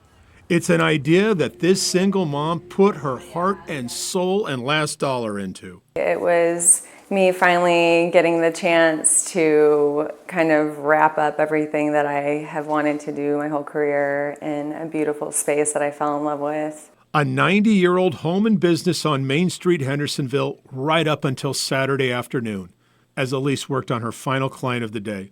This is the window I looked out when she said, "It's quiet, it's not even raining." And I went right like this and I saw the transformer explode. I'm like, let's go. They barely got into a closet in the salon when the tornado hit. You can see where the tree actually came through the building. And we were just on the other side of this wall, hiding for cover. So we feel incredibly lucky. Lasasso was so happy Saturday she snapped a quick photo of herself. 2 hours later, the very next picture on her phone. A devastating and sudden change of fortune. Insurance is not sure the old home can be saved. Her personal property insurance has not indicated it will pay for the thousands of dollars of interior renovations. She isn't working. It's almost Christmas, lots of uncertainty. So it's a lot of people assume, oh, don't worry, like insurance has got her, you know. I'm a very small business with a very big dream, and that's expensive, you know, to start. I'm not rolling in the dough. Lyric opened in 2020, 12 days before being shut down by COVID. After barely surviving that mess, here's another mess. But being a single mother, it has just kind of made it so that I can't quit, no matter what has happened. And it's allowed me to recognize a strength within me to keep going. Elise Lasasso has a long to-do list, but she knows what she has to do right now. She has to get back to work and put this dream back together, one cut and style at a time. In Hendersonville, I'm Dennis Ferrier, Fox 17 News, your Code Red station. Dennis, thank you for sharing her story. If you would like to help the owner of the Lyric House get back on her feet, there is a GoFundMe page and a Venmo account that's been set up. You can find those links on our website, fox17.com. And Fox 17 News is helping you give back to those impacted by the tornado outbreak, like the business owner you just heard from. Scan the QR code that's on your screen right now in order to donate. We know every donation really matters. I mean, they can buy things like tarps, bottled water, diapers, anything that folks out there in the community need. We're going to check in now with Brett. We're going to talk about the temperatures. We mentioned the Titans game on Sunday and the weather possibly impacting that. Yeah, you know, I think we could see a few showers. I think the thunderstorm chance, though, is going to stay very low, so I don't think we're going to really have to deal with much thunder, lightning. Thank goodness. I know. Overnight, maybe a couple of thunderstorms, but overall, I think we're looking pretty good on that. Could see some rain showers, which is not a terrible thing. You know, we need the rain for the drought, but then we also need the drier weather for the cleanup. So we've had a nice long stretch of dry and clear weather over the past several days, but by this weekend, I think we do increase that rain chance a little bit. 33 degrees, our current temperature right here in Nashville. Plenty of sunshine for us. We're going to stay sunny as we head through the rest of the day. The southeastern part of the country, nearly all dry right now. We are not seeing any sort of rain anywhere close to us right there on a future track. Current temperatures, those are in the 30s for most locations. A few spots a little bit lower, 29 in Cross Scottsville. 34 the current temperature in Murfreesboro, 34 in Clarksville. Same goes for Hopkinsville early this morning too. So as far as your rain chance goes, none today, none tomorrow. We are all dry. Then by Saturday, some models are bringing in a chance for some showers as we head through the afternoon hours right here in Middle Tennessee and Southern Kentucky. Other models though are keeping it further to the south and keeping us fairly dry for Saturday. So about a 20 to 30% chance, we'll say, for Saturday for some showers. Then by Sunday, Saturday night into Sunday morning, it bumps up a little bit. Slightly heavier rainfall amounts over there in our far eastern counties. The good news though, like we were talking earlier, I don't expect any severe weather associated with that rain moving through on Saturday potentially and then into Sunday. Rainfall amounts, we're going with about a 1/4 inch to an inch for our western and central areas, maybe 1 even up to about 2 inches for our far eastern spots. Upper 50s, lower 60s for us today. We'll have high temperatures in the lower 60s later on this afternoon. Lower 60s remain for Friday and Saturday, mid 50s Sunday, and then we're down to the lower 50s right around normal for Monday and Tuesday. Okay, in your Sure Clear traffic update, we're showing you a live look, a little bit of backup all the way to Smyrna. That's because if you see this situation, I-24 Hickory Hollow Parkway, there was a disabled vehicle on the left shoulder. That was right on Bell Road. Moments ago, TDOT managed to go ahead and get that car out of there, but again, causing a little bit of a backup here. Just keep that in mind if you're going to be in that area. That backup again, all the way to Smyrna. 7:51 is your time right now. New information this morning. Smile Direct Club voluntarily filed for protection under Chapter 11 bankruptcy recently, but we've just learned that company, which is headquartered in downtown Nashville, is shutting down. They just made an announcement that they have made what they call an incredibly difficult decision to wind down their global operations effective immediately. SmilePay customers are expected, though, to continue making payments. Smile Direct Club had been the 25th largest public company in the greater Nashville area. Interesting when it comes to customers still having to pay. Yeah, I think this is one we'll have to follow up on maybe a bit later today. Right now, the Federal Reserve, as we talk about the economy, the Federal Reserve has left interest rates unchanged for the third straight time. This was the big news yesterday when it comes to our economy. Big news, especially for anyone who is looking to buy a home next year, 2024. Federal Reserve policymakers who participated in the December meeting expect interest rates, listen here, to fall to 4.6% by the end of 2024, which, Jen, would mean 3/4 point rate cuts next year. That would be big news. We're curious to know how you feel about the economy overall. In our live Twitter poll, we asked, are you more or less optimistic about the economy next year? Right now, a little more than 400 votes. 6 hours left to vote, and 75.7% of you say right now you're feeling a little less optimistic. This is up and ready for you to vote and comment on right now on our Fox Nashville Twitter account. I spent the last 2 hours trying to make this right. All right, this is a story that is trending over on Fox17.com. Country star Luke Combs, who you just heard from there, saying sorry to a fan. All of this after he posted a video explaining why the company he hired to handle his merchandise was suing a fan for $250,000. Yeah, this was just a woman who was making some stuff to try to make a little bit of money. Combs says it was never their intent to crack down on the little people, if you will.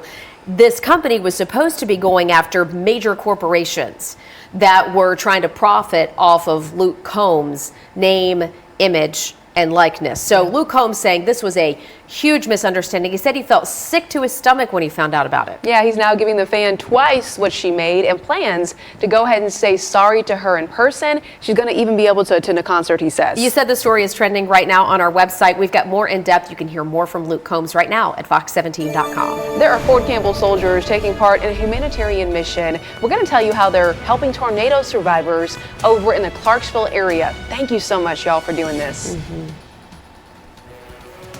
North Nashville's Nissan of Hey, welcome back. If you still have some holiday shopping to do and you want some extra cash, we know it could come in handy. We have a chance for you to win big by playing our holiday trivia game here at Fox 17. All you have to do is grab your smartphone, open up the camera, hold it at that QR code. It'll give you a link. You tap the link, answer today's trivia question.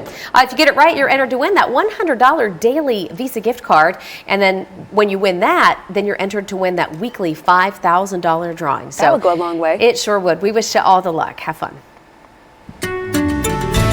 And it's just more of the same. A calm and quiet start for us here across Middle Tennessee and Southern Kentucky. No weather that we're going to have to worry about today. A little bit of a chilly start for us, but we are going to warm up very nicely later on this afternoon, going with a high of 61. Our average high temperature this time of year is 52 degrees, so we are going to see those temperatures go well above normal for later on this afternoon. Overall, just a really nice day for you if you have any outdoor plans. The 60 degrees are high for Friday and Saturday. By Sunday, we start to drop down a little bit. Mid-50s for us on Sunday, and then Monday, Tuesday, Wednesday, Thursday, we're in the lower 50s. That's going to put us back very close to normal for this time of year. As far as the rain chance goes for us for your weekend, tomorrow I'm not expecting any rain. And then by Saturday, a 30% chance for some showers. Sunday, we have a 40% chance for some showers. I will say, though, that some of the models on Saturday are keeping that rain further south of us and not much of a rain chance at all. So a slight chance for some showers on Saturday, a slightly better rain chance Saturday night into Sunday morning, off and on throughout the day. Monday, Tuesday, Wednesday, we are looking at drier conditions. And now I want to take it out to the following week, December 21st to the 27th. We're going to be talking about warmer than normal temperatures, a good chance for that. And also for that same time period, a better chance for near normal to slightly lower than normal rainfall amounts.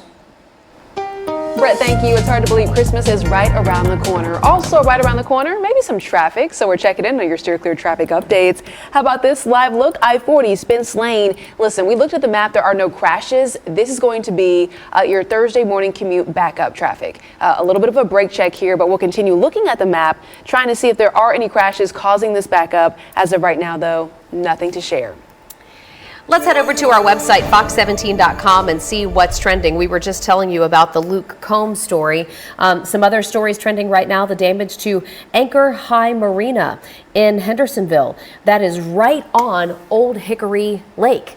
We have about 200 boats damaged. Lots of slips and docks that are damaged. But I do want to let you know that the Rudder, which is the restaurant at Anchor High, is open for business, and they would love to have you out there. So again, that's our top trending story. Others include 3 teenagers now who police are looking for, who were involved in carjacking a woman in a parking garage in the Nashville area. So all those stories and so much more for you at our website, fox17.com. There is another story that is trending on fox17.com. Country artist Jelly Roll launching the largest Christmas toy drive effort in mid-state history. Oh my gosh, he's fantastic. If you haven't done so yet, until December 15th, which is, tomorrow, you can drop off toy donations at 8 mid-state Walmart locations, and you can check out all of those locations, make your donations, go to fox17.com. Go Jelly Roll. You're watching Fox 17 News This Morning, your Code Red station.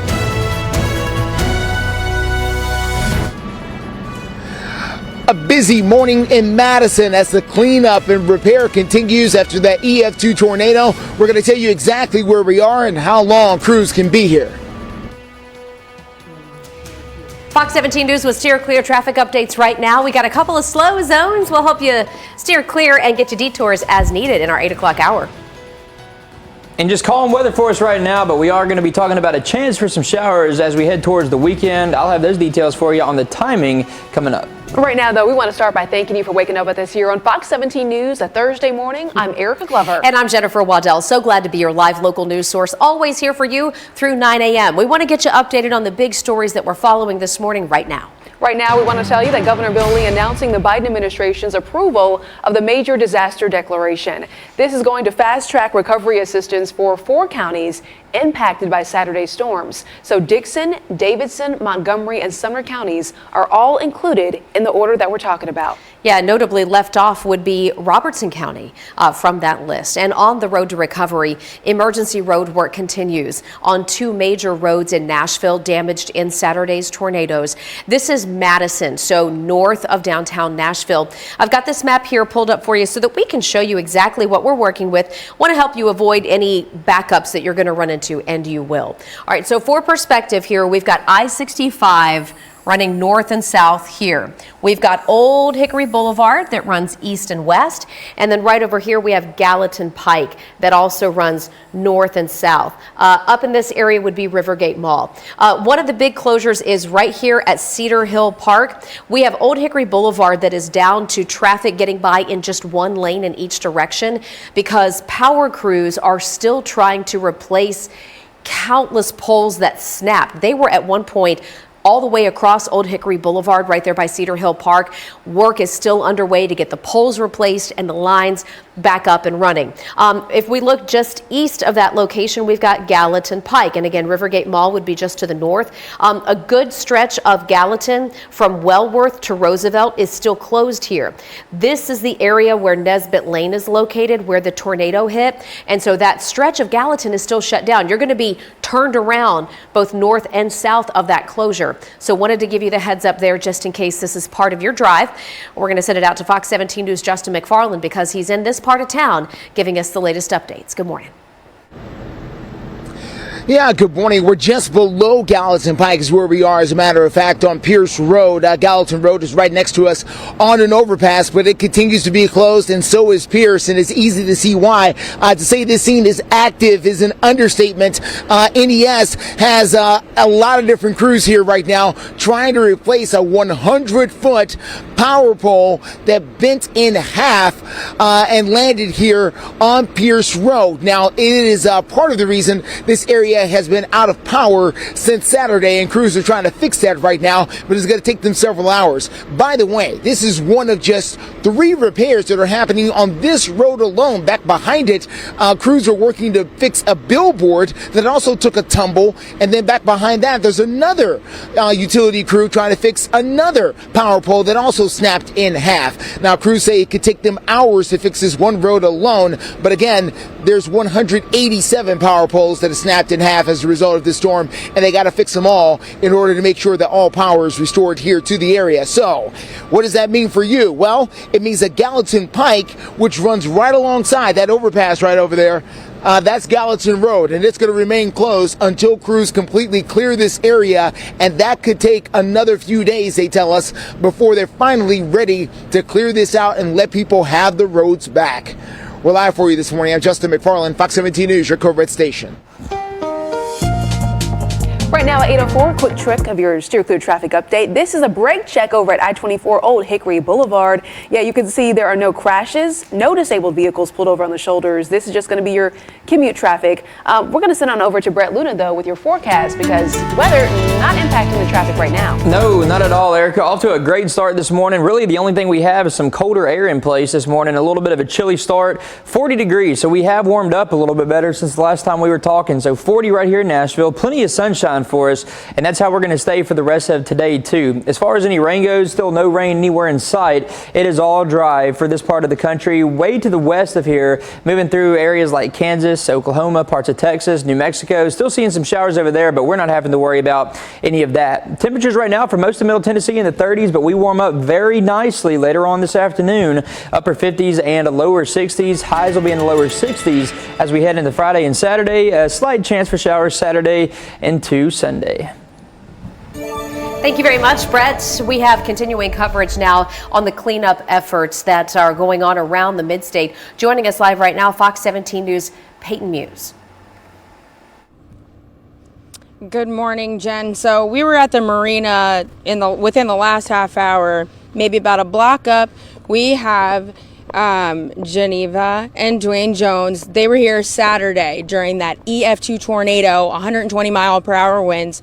They survived through it. Walk me through your experience. Whoever wants to go first. Go ahead. Okay, so we were actually getting ready for a show that we were doing for Toys for Tots, and we were just trying to rush around, and we kept getting like notifications from all of our friends and everybody around locally and the news and everything, and just like take cover, and I walked into the bathroom and because I was still getting ready, and I'm like, it's on us. We got to get down right now. So we basically just dropped where we were, and it didn't last very long. It was just seconds. Like amazing, the sound, as you've heard, like the train and all that.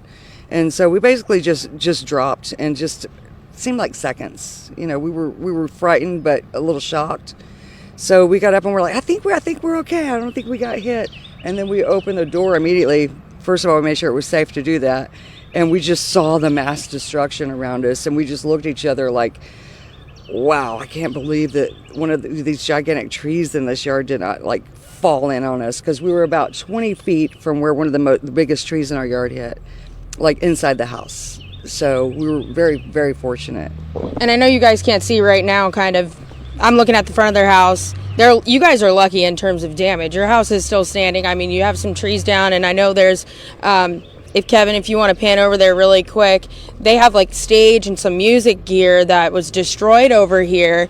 Kevin, I'm going to have you pan back over here if you can real quick. So I want you guys to talk to me a little bit about the damage. I mean, a lot of our viewers right now that are watching, they can't see, but tell me about, like, what were the first thoughts that came through your head when you came outside? This is your home. This is where you live. This is like your livelihoods. Well, first of all, we thought there would be a lot of deaths just from looking at our property.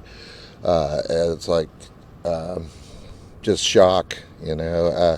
We couldn't get out until the next day just because the trees were so completely piled up, and just shock, really, is all. And it was really really quick. Because one of our trees landed in the road, and people were trying desperately to get back and forth to get homes to their families and stuff. Because, as you said, the rudder, Anchor Marina, got lots of damage, and so yeah, basically our first thoughts was, is everybody okay?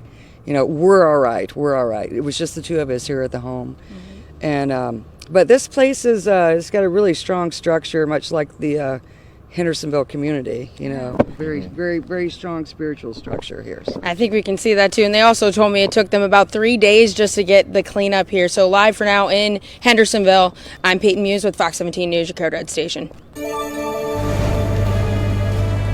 Coming up, crews are actively working to get everything back in order here in Springfield, Tennessee. Those details after the break. It's time for the Welcome back to Fox 17 News this morning. Time right now is 8:11. And as we've been documenting for the last several days, cleanup efforts still well underway across the mid-state for so many communities. One of the places that got hit hard is Springfield. This is just about 35 minutes north of Nashville in Robertson County. Interestingly enough, we've learned this morning, Robertson County was left off of the federal disaster declaration list.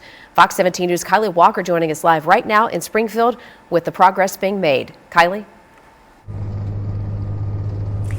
Yes, Springfield is where that EF2 tornado struck the area. We are currently at a Springfield station. This is right off Memorial Boulevard. There's a lot of essential businesses here. This is where people go grocery shopping. This is where they get their gas and also where they get their car worked on. I'll step out so you can see what we're looking at here. That right there was a Valvoline. So there was a truck in that building that smashed. I'm not sure if it was getting worked on at the time that the tornado struck, but it's gone. That building is destroyed, and you see all of that debris. Now, this is what crews have been working on, pushing that off of the roadways, just trying to get it off to the side here so people could get back in. You'll also see crews working on an utility pole. They're actively working on this. They've been here since 4 a.m., several hours now, and then just to the right of that, there's another building that has a lot of structural damage. I would say the most in this parking lot and the most compared to what we saw just driving around. We're not sure what that building is, but we're seeing a lot of damage. Also, just to the right of this is going to be the gas station, the Kroger gas station. We're seeing damage at the top and then kind of at the pumps as well. People also working there as well. So lots of crew members here. We also drove into the neighborhoods just right down the road. Lots of downed trees, and then also still don't have power. So a lot of those people aren't staying there. We wanted to talk to people, but no one's there. They're either staying at friends, family, or even in hotels. But for now, live in Springfield, Kylie Walker, Fox 17 News, your Code Red station.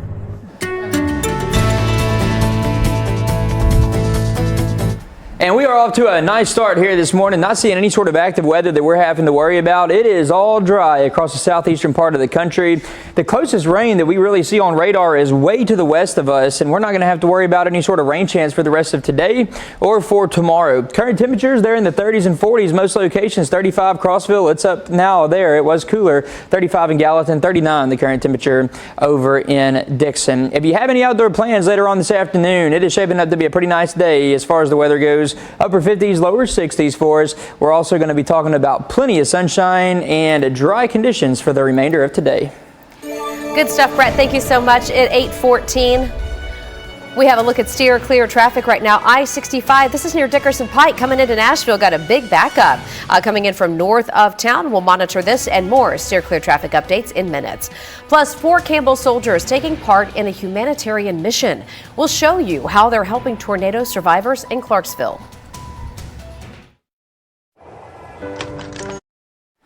Welcome back to Fox 17 News this morning. Breaking news and steer clear traffic. We've got a crash on I-24 at Haywood Lane. If you look here in this particular view, it's alerting you to the crash up before exit 57. So this is going to impact all of our commuters coming into Nashville this morning from Antioch, Laverne, Smyrna, Murfreesboro. Let's change the view here because we've got a different angle on it.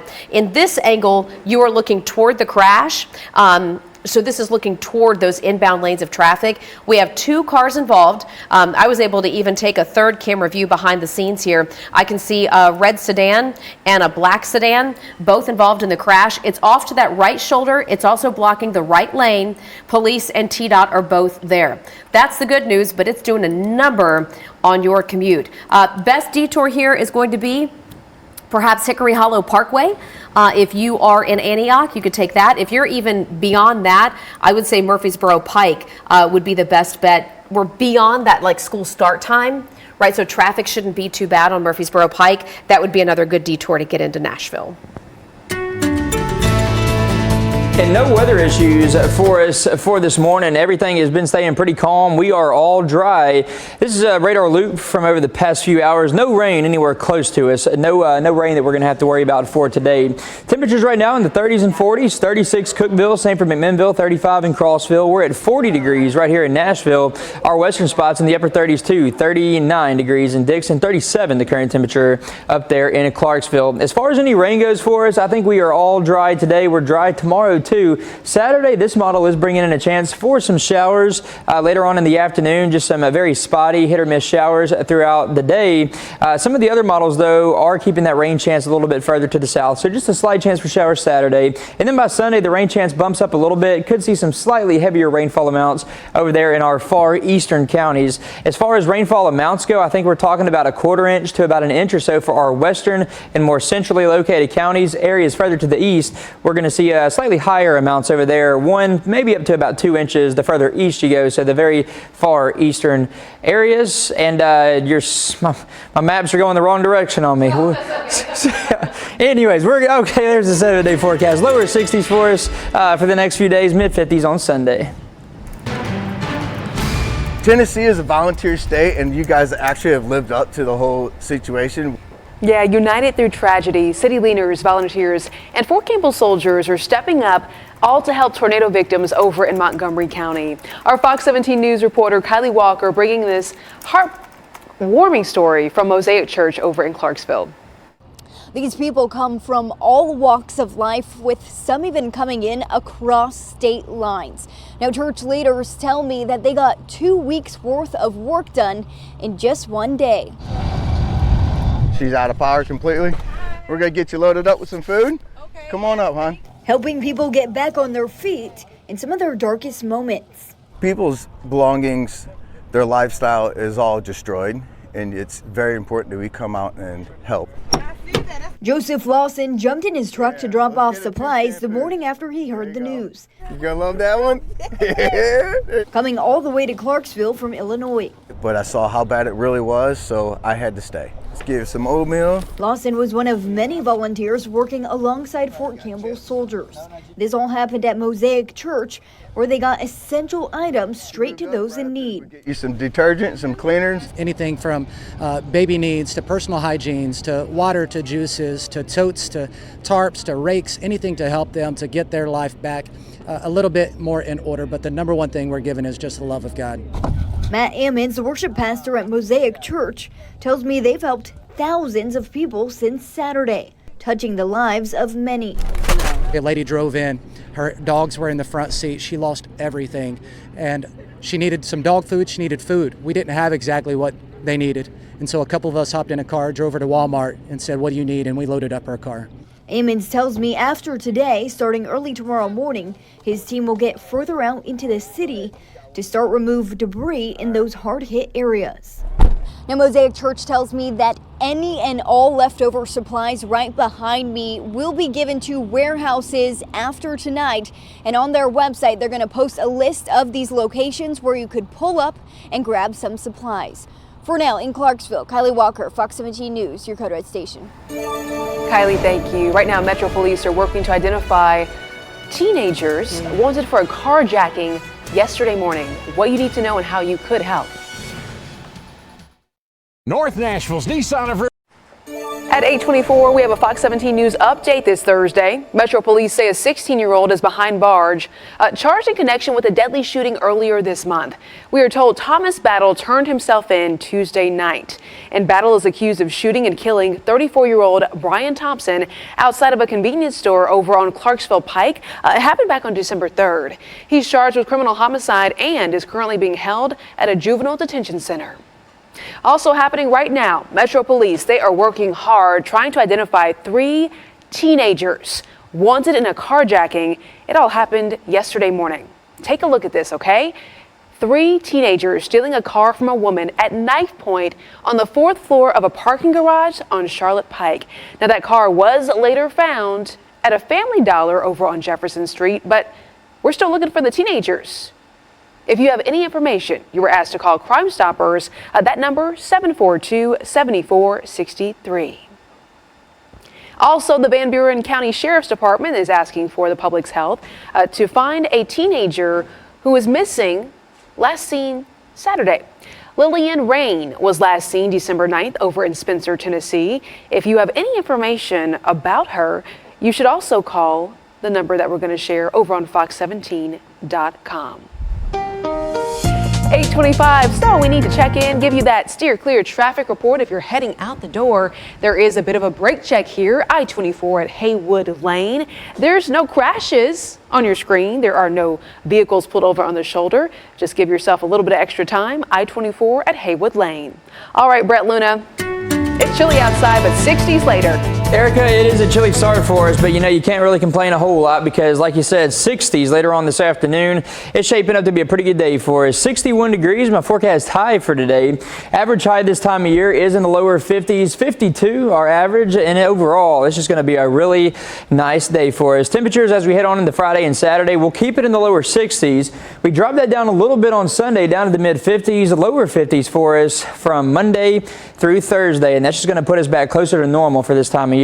Friday we're dry. Saturday a slight chance for some showers. Some models are keeping us dry though, but as it stands right now, a 30% chance for Saturday, a 40% chance for more showers throughout the day on a Sunday. Monday, Tuesday, Wednesday, I think we're going to bring those dry conditions back into the forecast. Well, these are good temperatures for volunteers because we do have continuing coverage of the tornado outbreak and how volunteers are getting involved. And the next half hour, we're going to hear more from local residents and track the cleanup progress that's underway. Stay with us. Happy Thursday. Get away with a great deal at the...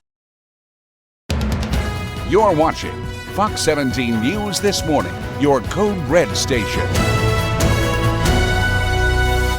Good morning and thanks for waking up with us here on a Thursday morning for Fox 17 News. I'm Erica Glover. And I'm Jennifer Waddell. Glad to be your live local news source. Always here for you through 9 a.m. Tennessee remains in a state of emergency this Thursday morning as the mid-state battles back from the catastrophic tornado outbreak. We're taking a closer look at the numbers and want to let you know that experts are continuing to survey the damage. We now know an EF3 tornado stayed on the ground in Clarksville for more than an hour, packing winds of up to 150 miles per hour. Yeah, 6 people in all have lost their lives in that outbreak. 3 people in Clarksville, 3 people in Madison.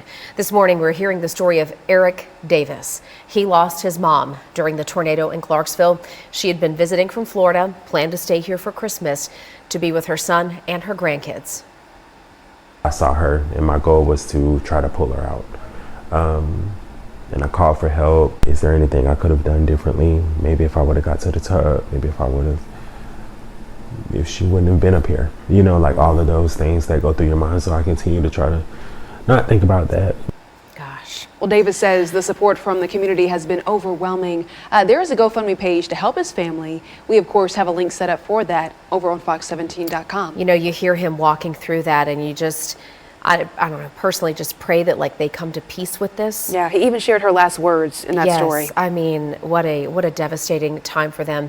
And we have so many folks who are still trying to pick up the pieces physically. I mean, they've got power lines, tree branches, splintered wood, all kinds of damage around. And that does include in Hendersonville, where Fox 17 News' Peyton Hughes is joining us live this morning. Good morning, Jen. So we've got these gentlemen here with Southern Roofing and Renovations, and they're going out of their way to help the community right now, especially here in Hendersonville, but not just in Hendersonville, all over Middle Tennessee. We're going to start here with CJ because he actually helped Geneva and Dwayne Jones that we spoke with just about a little bit over a half an hour ago. So CJ, tell me a little bit about that experience and how you helped them out. Well, I was up most of the night waiting for the weather to clear up because I was pretty anxious to get out. I knew a lot of people were obviously getting their homes wrecked and having lots of damage and really wanted to help in some way.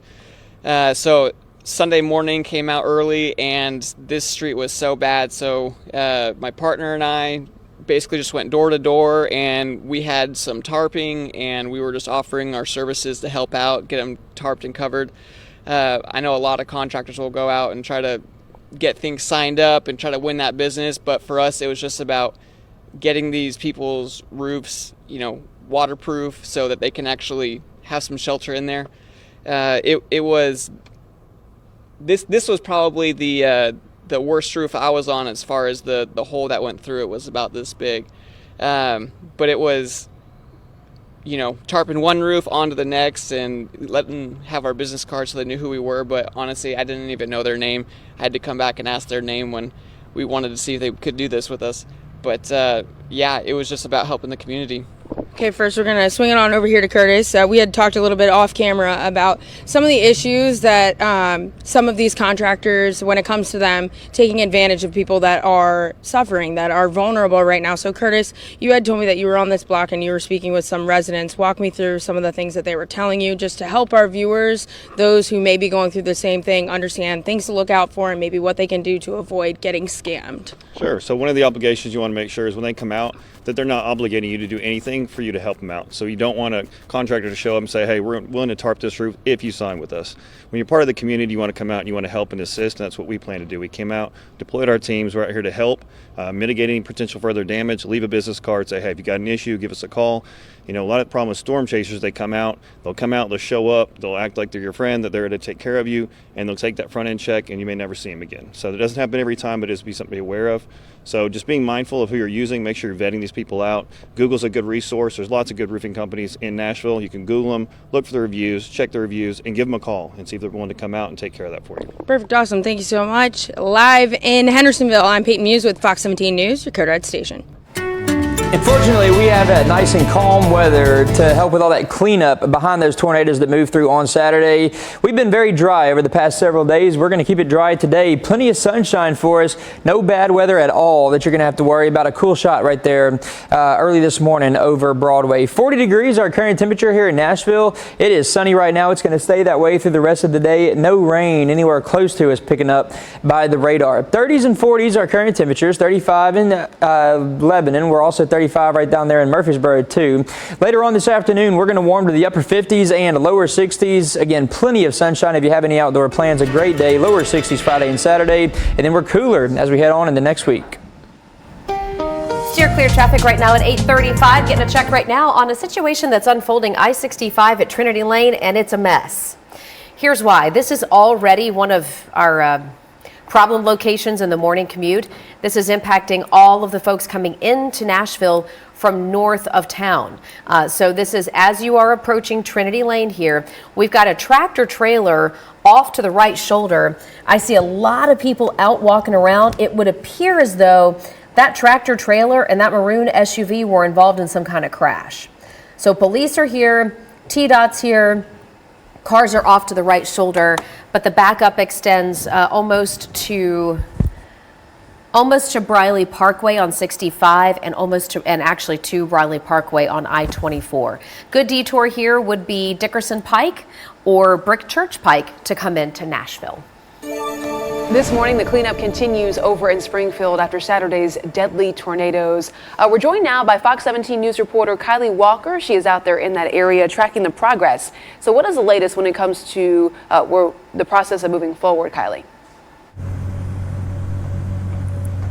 Yeah, we're at a Springfield station. This is right off Memorial Boulevard, and this is an essential kind of shopping center for a lot of people in this area. It's where they get their groceries from Kroger. It's where they get their gas from the Kroger gas station, and then also where they get their car fixed. Because if you look right behind me, we're seeing lots of debris. Well, that was a Valvoline. There's a truck there. Again, we're not sure if somebody was getting their car worked on at the time of the tornado, but it's smashed. That building is destroyed, and all of that debris is not necessarily all from the Valvoline, but crews were working all morning to push that off into that lot right there. They want to clear these roads. There's more than 10 people out here. You could also see them up at that utility pole. Lots of people working on that. And then to the building just to the right, there is lots of structural damage on that building straight ahead. That's probably the hardest hit building in this area. We're not really sure what it is, but we're also seeing just to the right here, this Kroger gas station. Crews also working there. There's a lot of damage to the roof, some of the gas pumps, a few things knocked over in this area, but it's just crazy to think. You know, I've spoken with so many people the last several days who told me that this feels like that tornado felt like it happened in seconds. So it's very interesting to see just how much damage could be done in the matter of seconds. It looks like crews are going to have a long road ahead of them to clear all of this up. We know downed trees are in the nearby neighborhoods and power outage continue, so a lot of people are not staying in their homes. But for now, live in Springfield, Kylie Walker, Fox 17 News, your Code Red station. All right, Kylie, that building that was just behind you is what used to be a Jets Pizza. There's a Jets Pizza, an urgent care, and an AT&T building in that strip mall. The Jets Pizza is gone. We're continuing to hear your stories, and just ahead, a single mother loses her business because of the tornado. How you can help her. We're live this morning in Madison, where work continues on both Gallatin Road and Old Hickory Boulevard. We're going to tell you about the things that could hold you up that are still related to this storm. He took money from your... At 8:41, Fox 17 News wants to let you know about emergency road work that is continuing on two major roads in Nashville that were damaged in Saturday's tornadoes. Those closures are causing some big troubles as the cleanup process does continue, so commuters need to be aware of this. Absolutely, and we're here to just help you steer clear. We have Fox 17 News' Justin McFarland joining us live right now. Justin, I understand you've moved over toward Old Hickory Boulevard at I-65, and we've got issues on both sides of that interchange. Yeah, we do, and crews are out here very busy. They have been throughout the night. I can honestly say it's out with the old and in with the new here on Old Hickory Boulevard, close to I-65, and out with the old equipment now on the ground that crews are trying to pick up and detangle right now all along the road here on OHB as it leads towards I-65. In with the new utility poles, the new wires, the new signage that are starting to jump up here along I-65. All of this along Old Hickory Boulevard and I-65 in Madison, rather. All of this was just installed over the last couple of days since that EF2 tornado came in and took it all down. This is happening across the city of Nashville. They tell us that there's 187 power poles that had to be replaced because of this storm. So it's not just happening here along Old Hickory Boulevard. It's also happening a few miles from here along Gallatin Pike, close to Anderson Lane.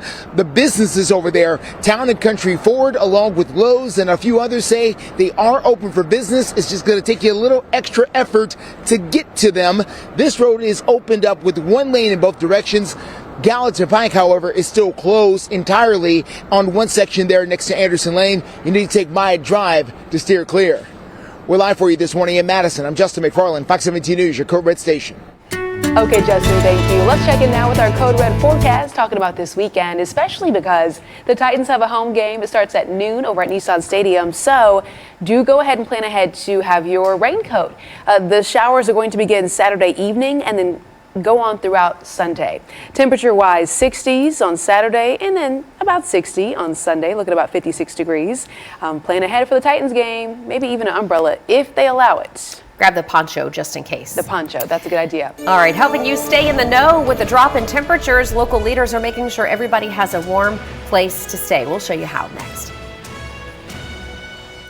Get away with a great deal at the Good morning and welcome back to Fox 17 News this morning. It is 8:46 and we have continuing coverage right now after we're learning more and more stories about everyday people impacted by the deadly tornadoes. In fact, for example, we have a single mother of 3 who went out on a limb to build her own business. And now she's finding herself in a real tough spot after tornadoes came through the mid-state, specifically Hendersonville.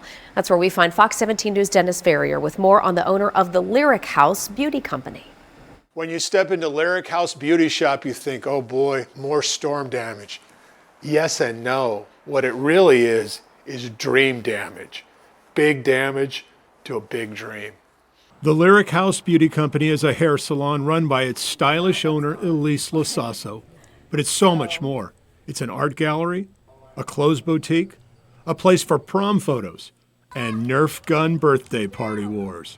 It's an idea that this single mom put her heart and soul and last dollar into. It was me finally getting the chance to kind of wrap up everything that I have wanted to do my whole career in a beautiful space that I fell in love with. A 90-year-old home and business on Main Street, Hendersonville, right up until Saturday afternoon, as Elise worked on her final client of the day. This is the window I looked out when she said, "It's quiet, it's not even raining," and I went right like this, and I saw the transformer explode.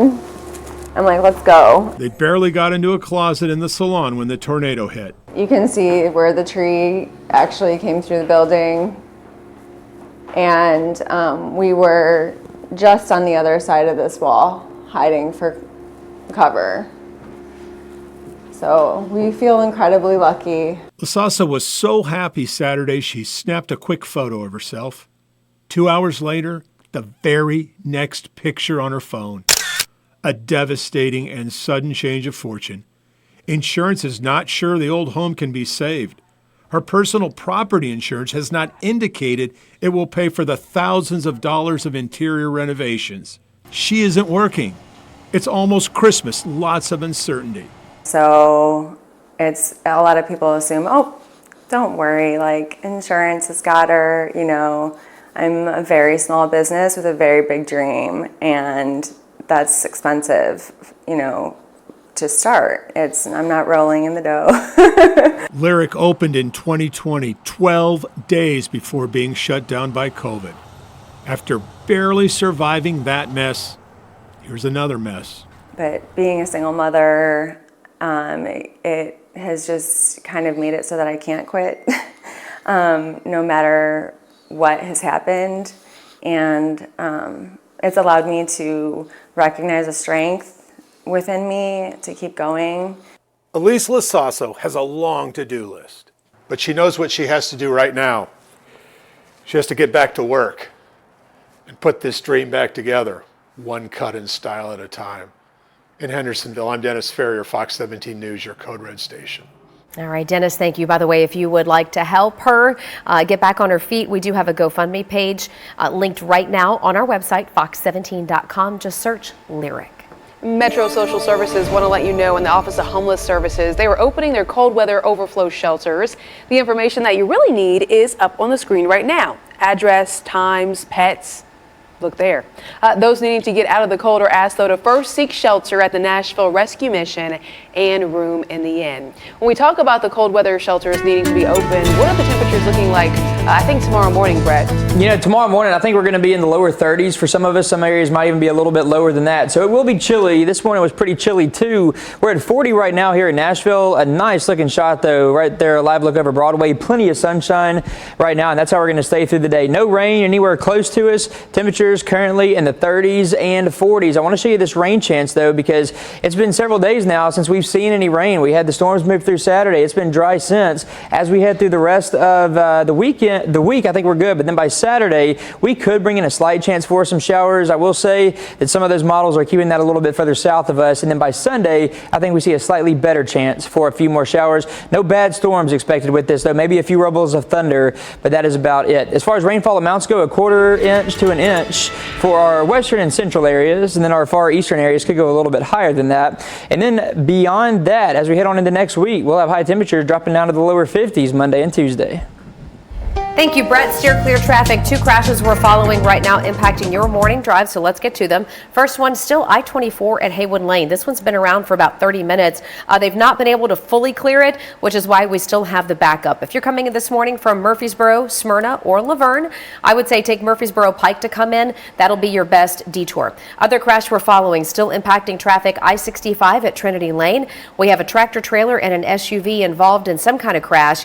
Police are here. It's off to the right shoulder, but I-65 at Trinity is already a mess, and it's really doing a number on the backup, especially where I-24 feeds in this area. It's backed up to Briley Parkway. So 2 good detours for you here. If you're north of Nashville, trying to get down into town, you could take Dickerson Pike or Whites Creek Pike, even Brick Church Pike to get into town. The city of Clarksville says they need help matching donations with the actual needs of tornado victims.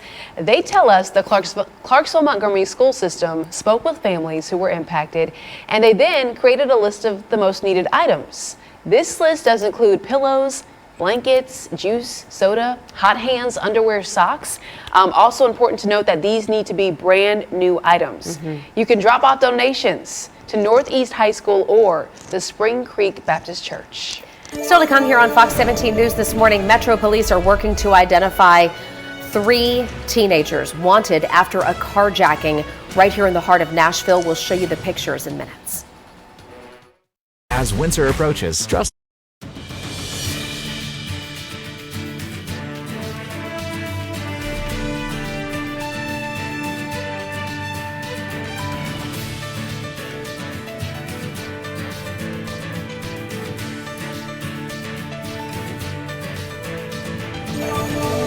Here's a recap of our top stories this Thursday morning. Fox 17 News letting you know that just last night, President Biden approved a major disaster declaration for Tennessee. The president's actions make federal funding available to people impacted in Davidson, Dickson, Montgomery, and Sumner counties.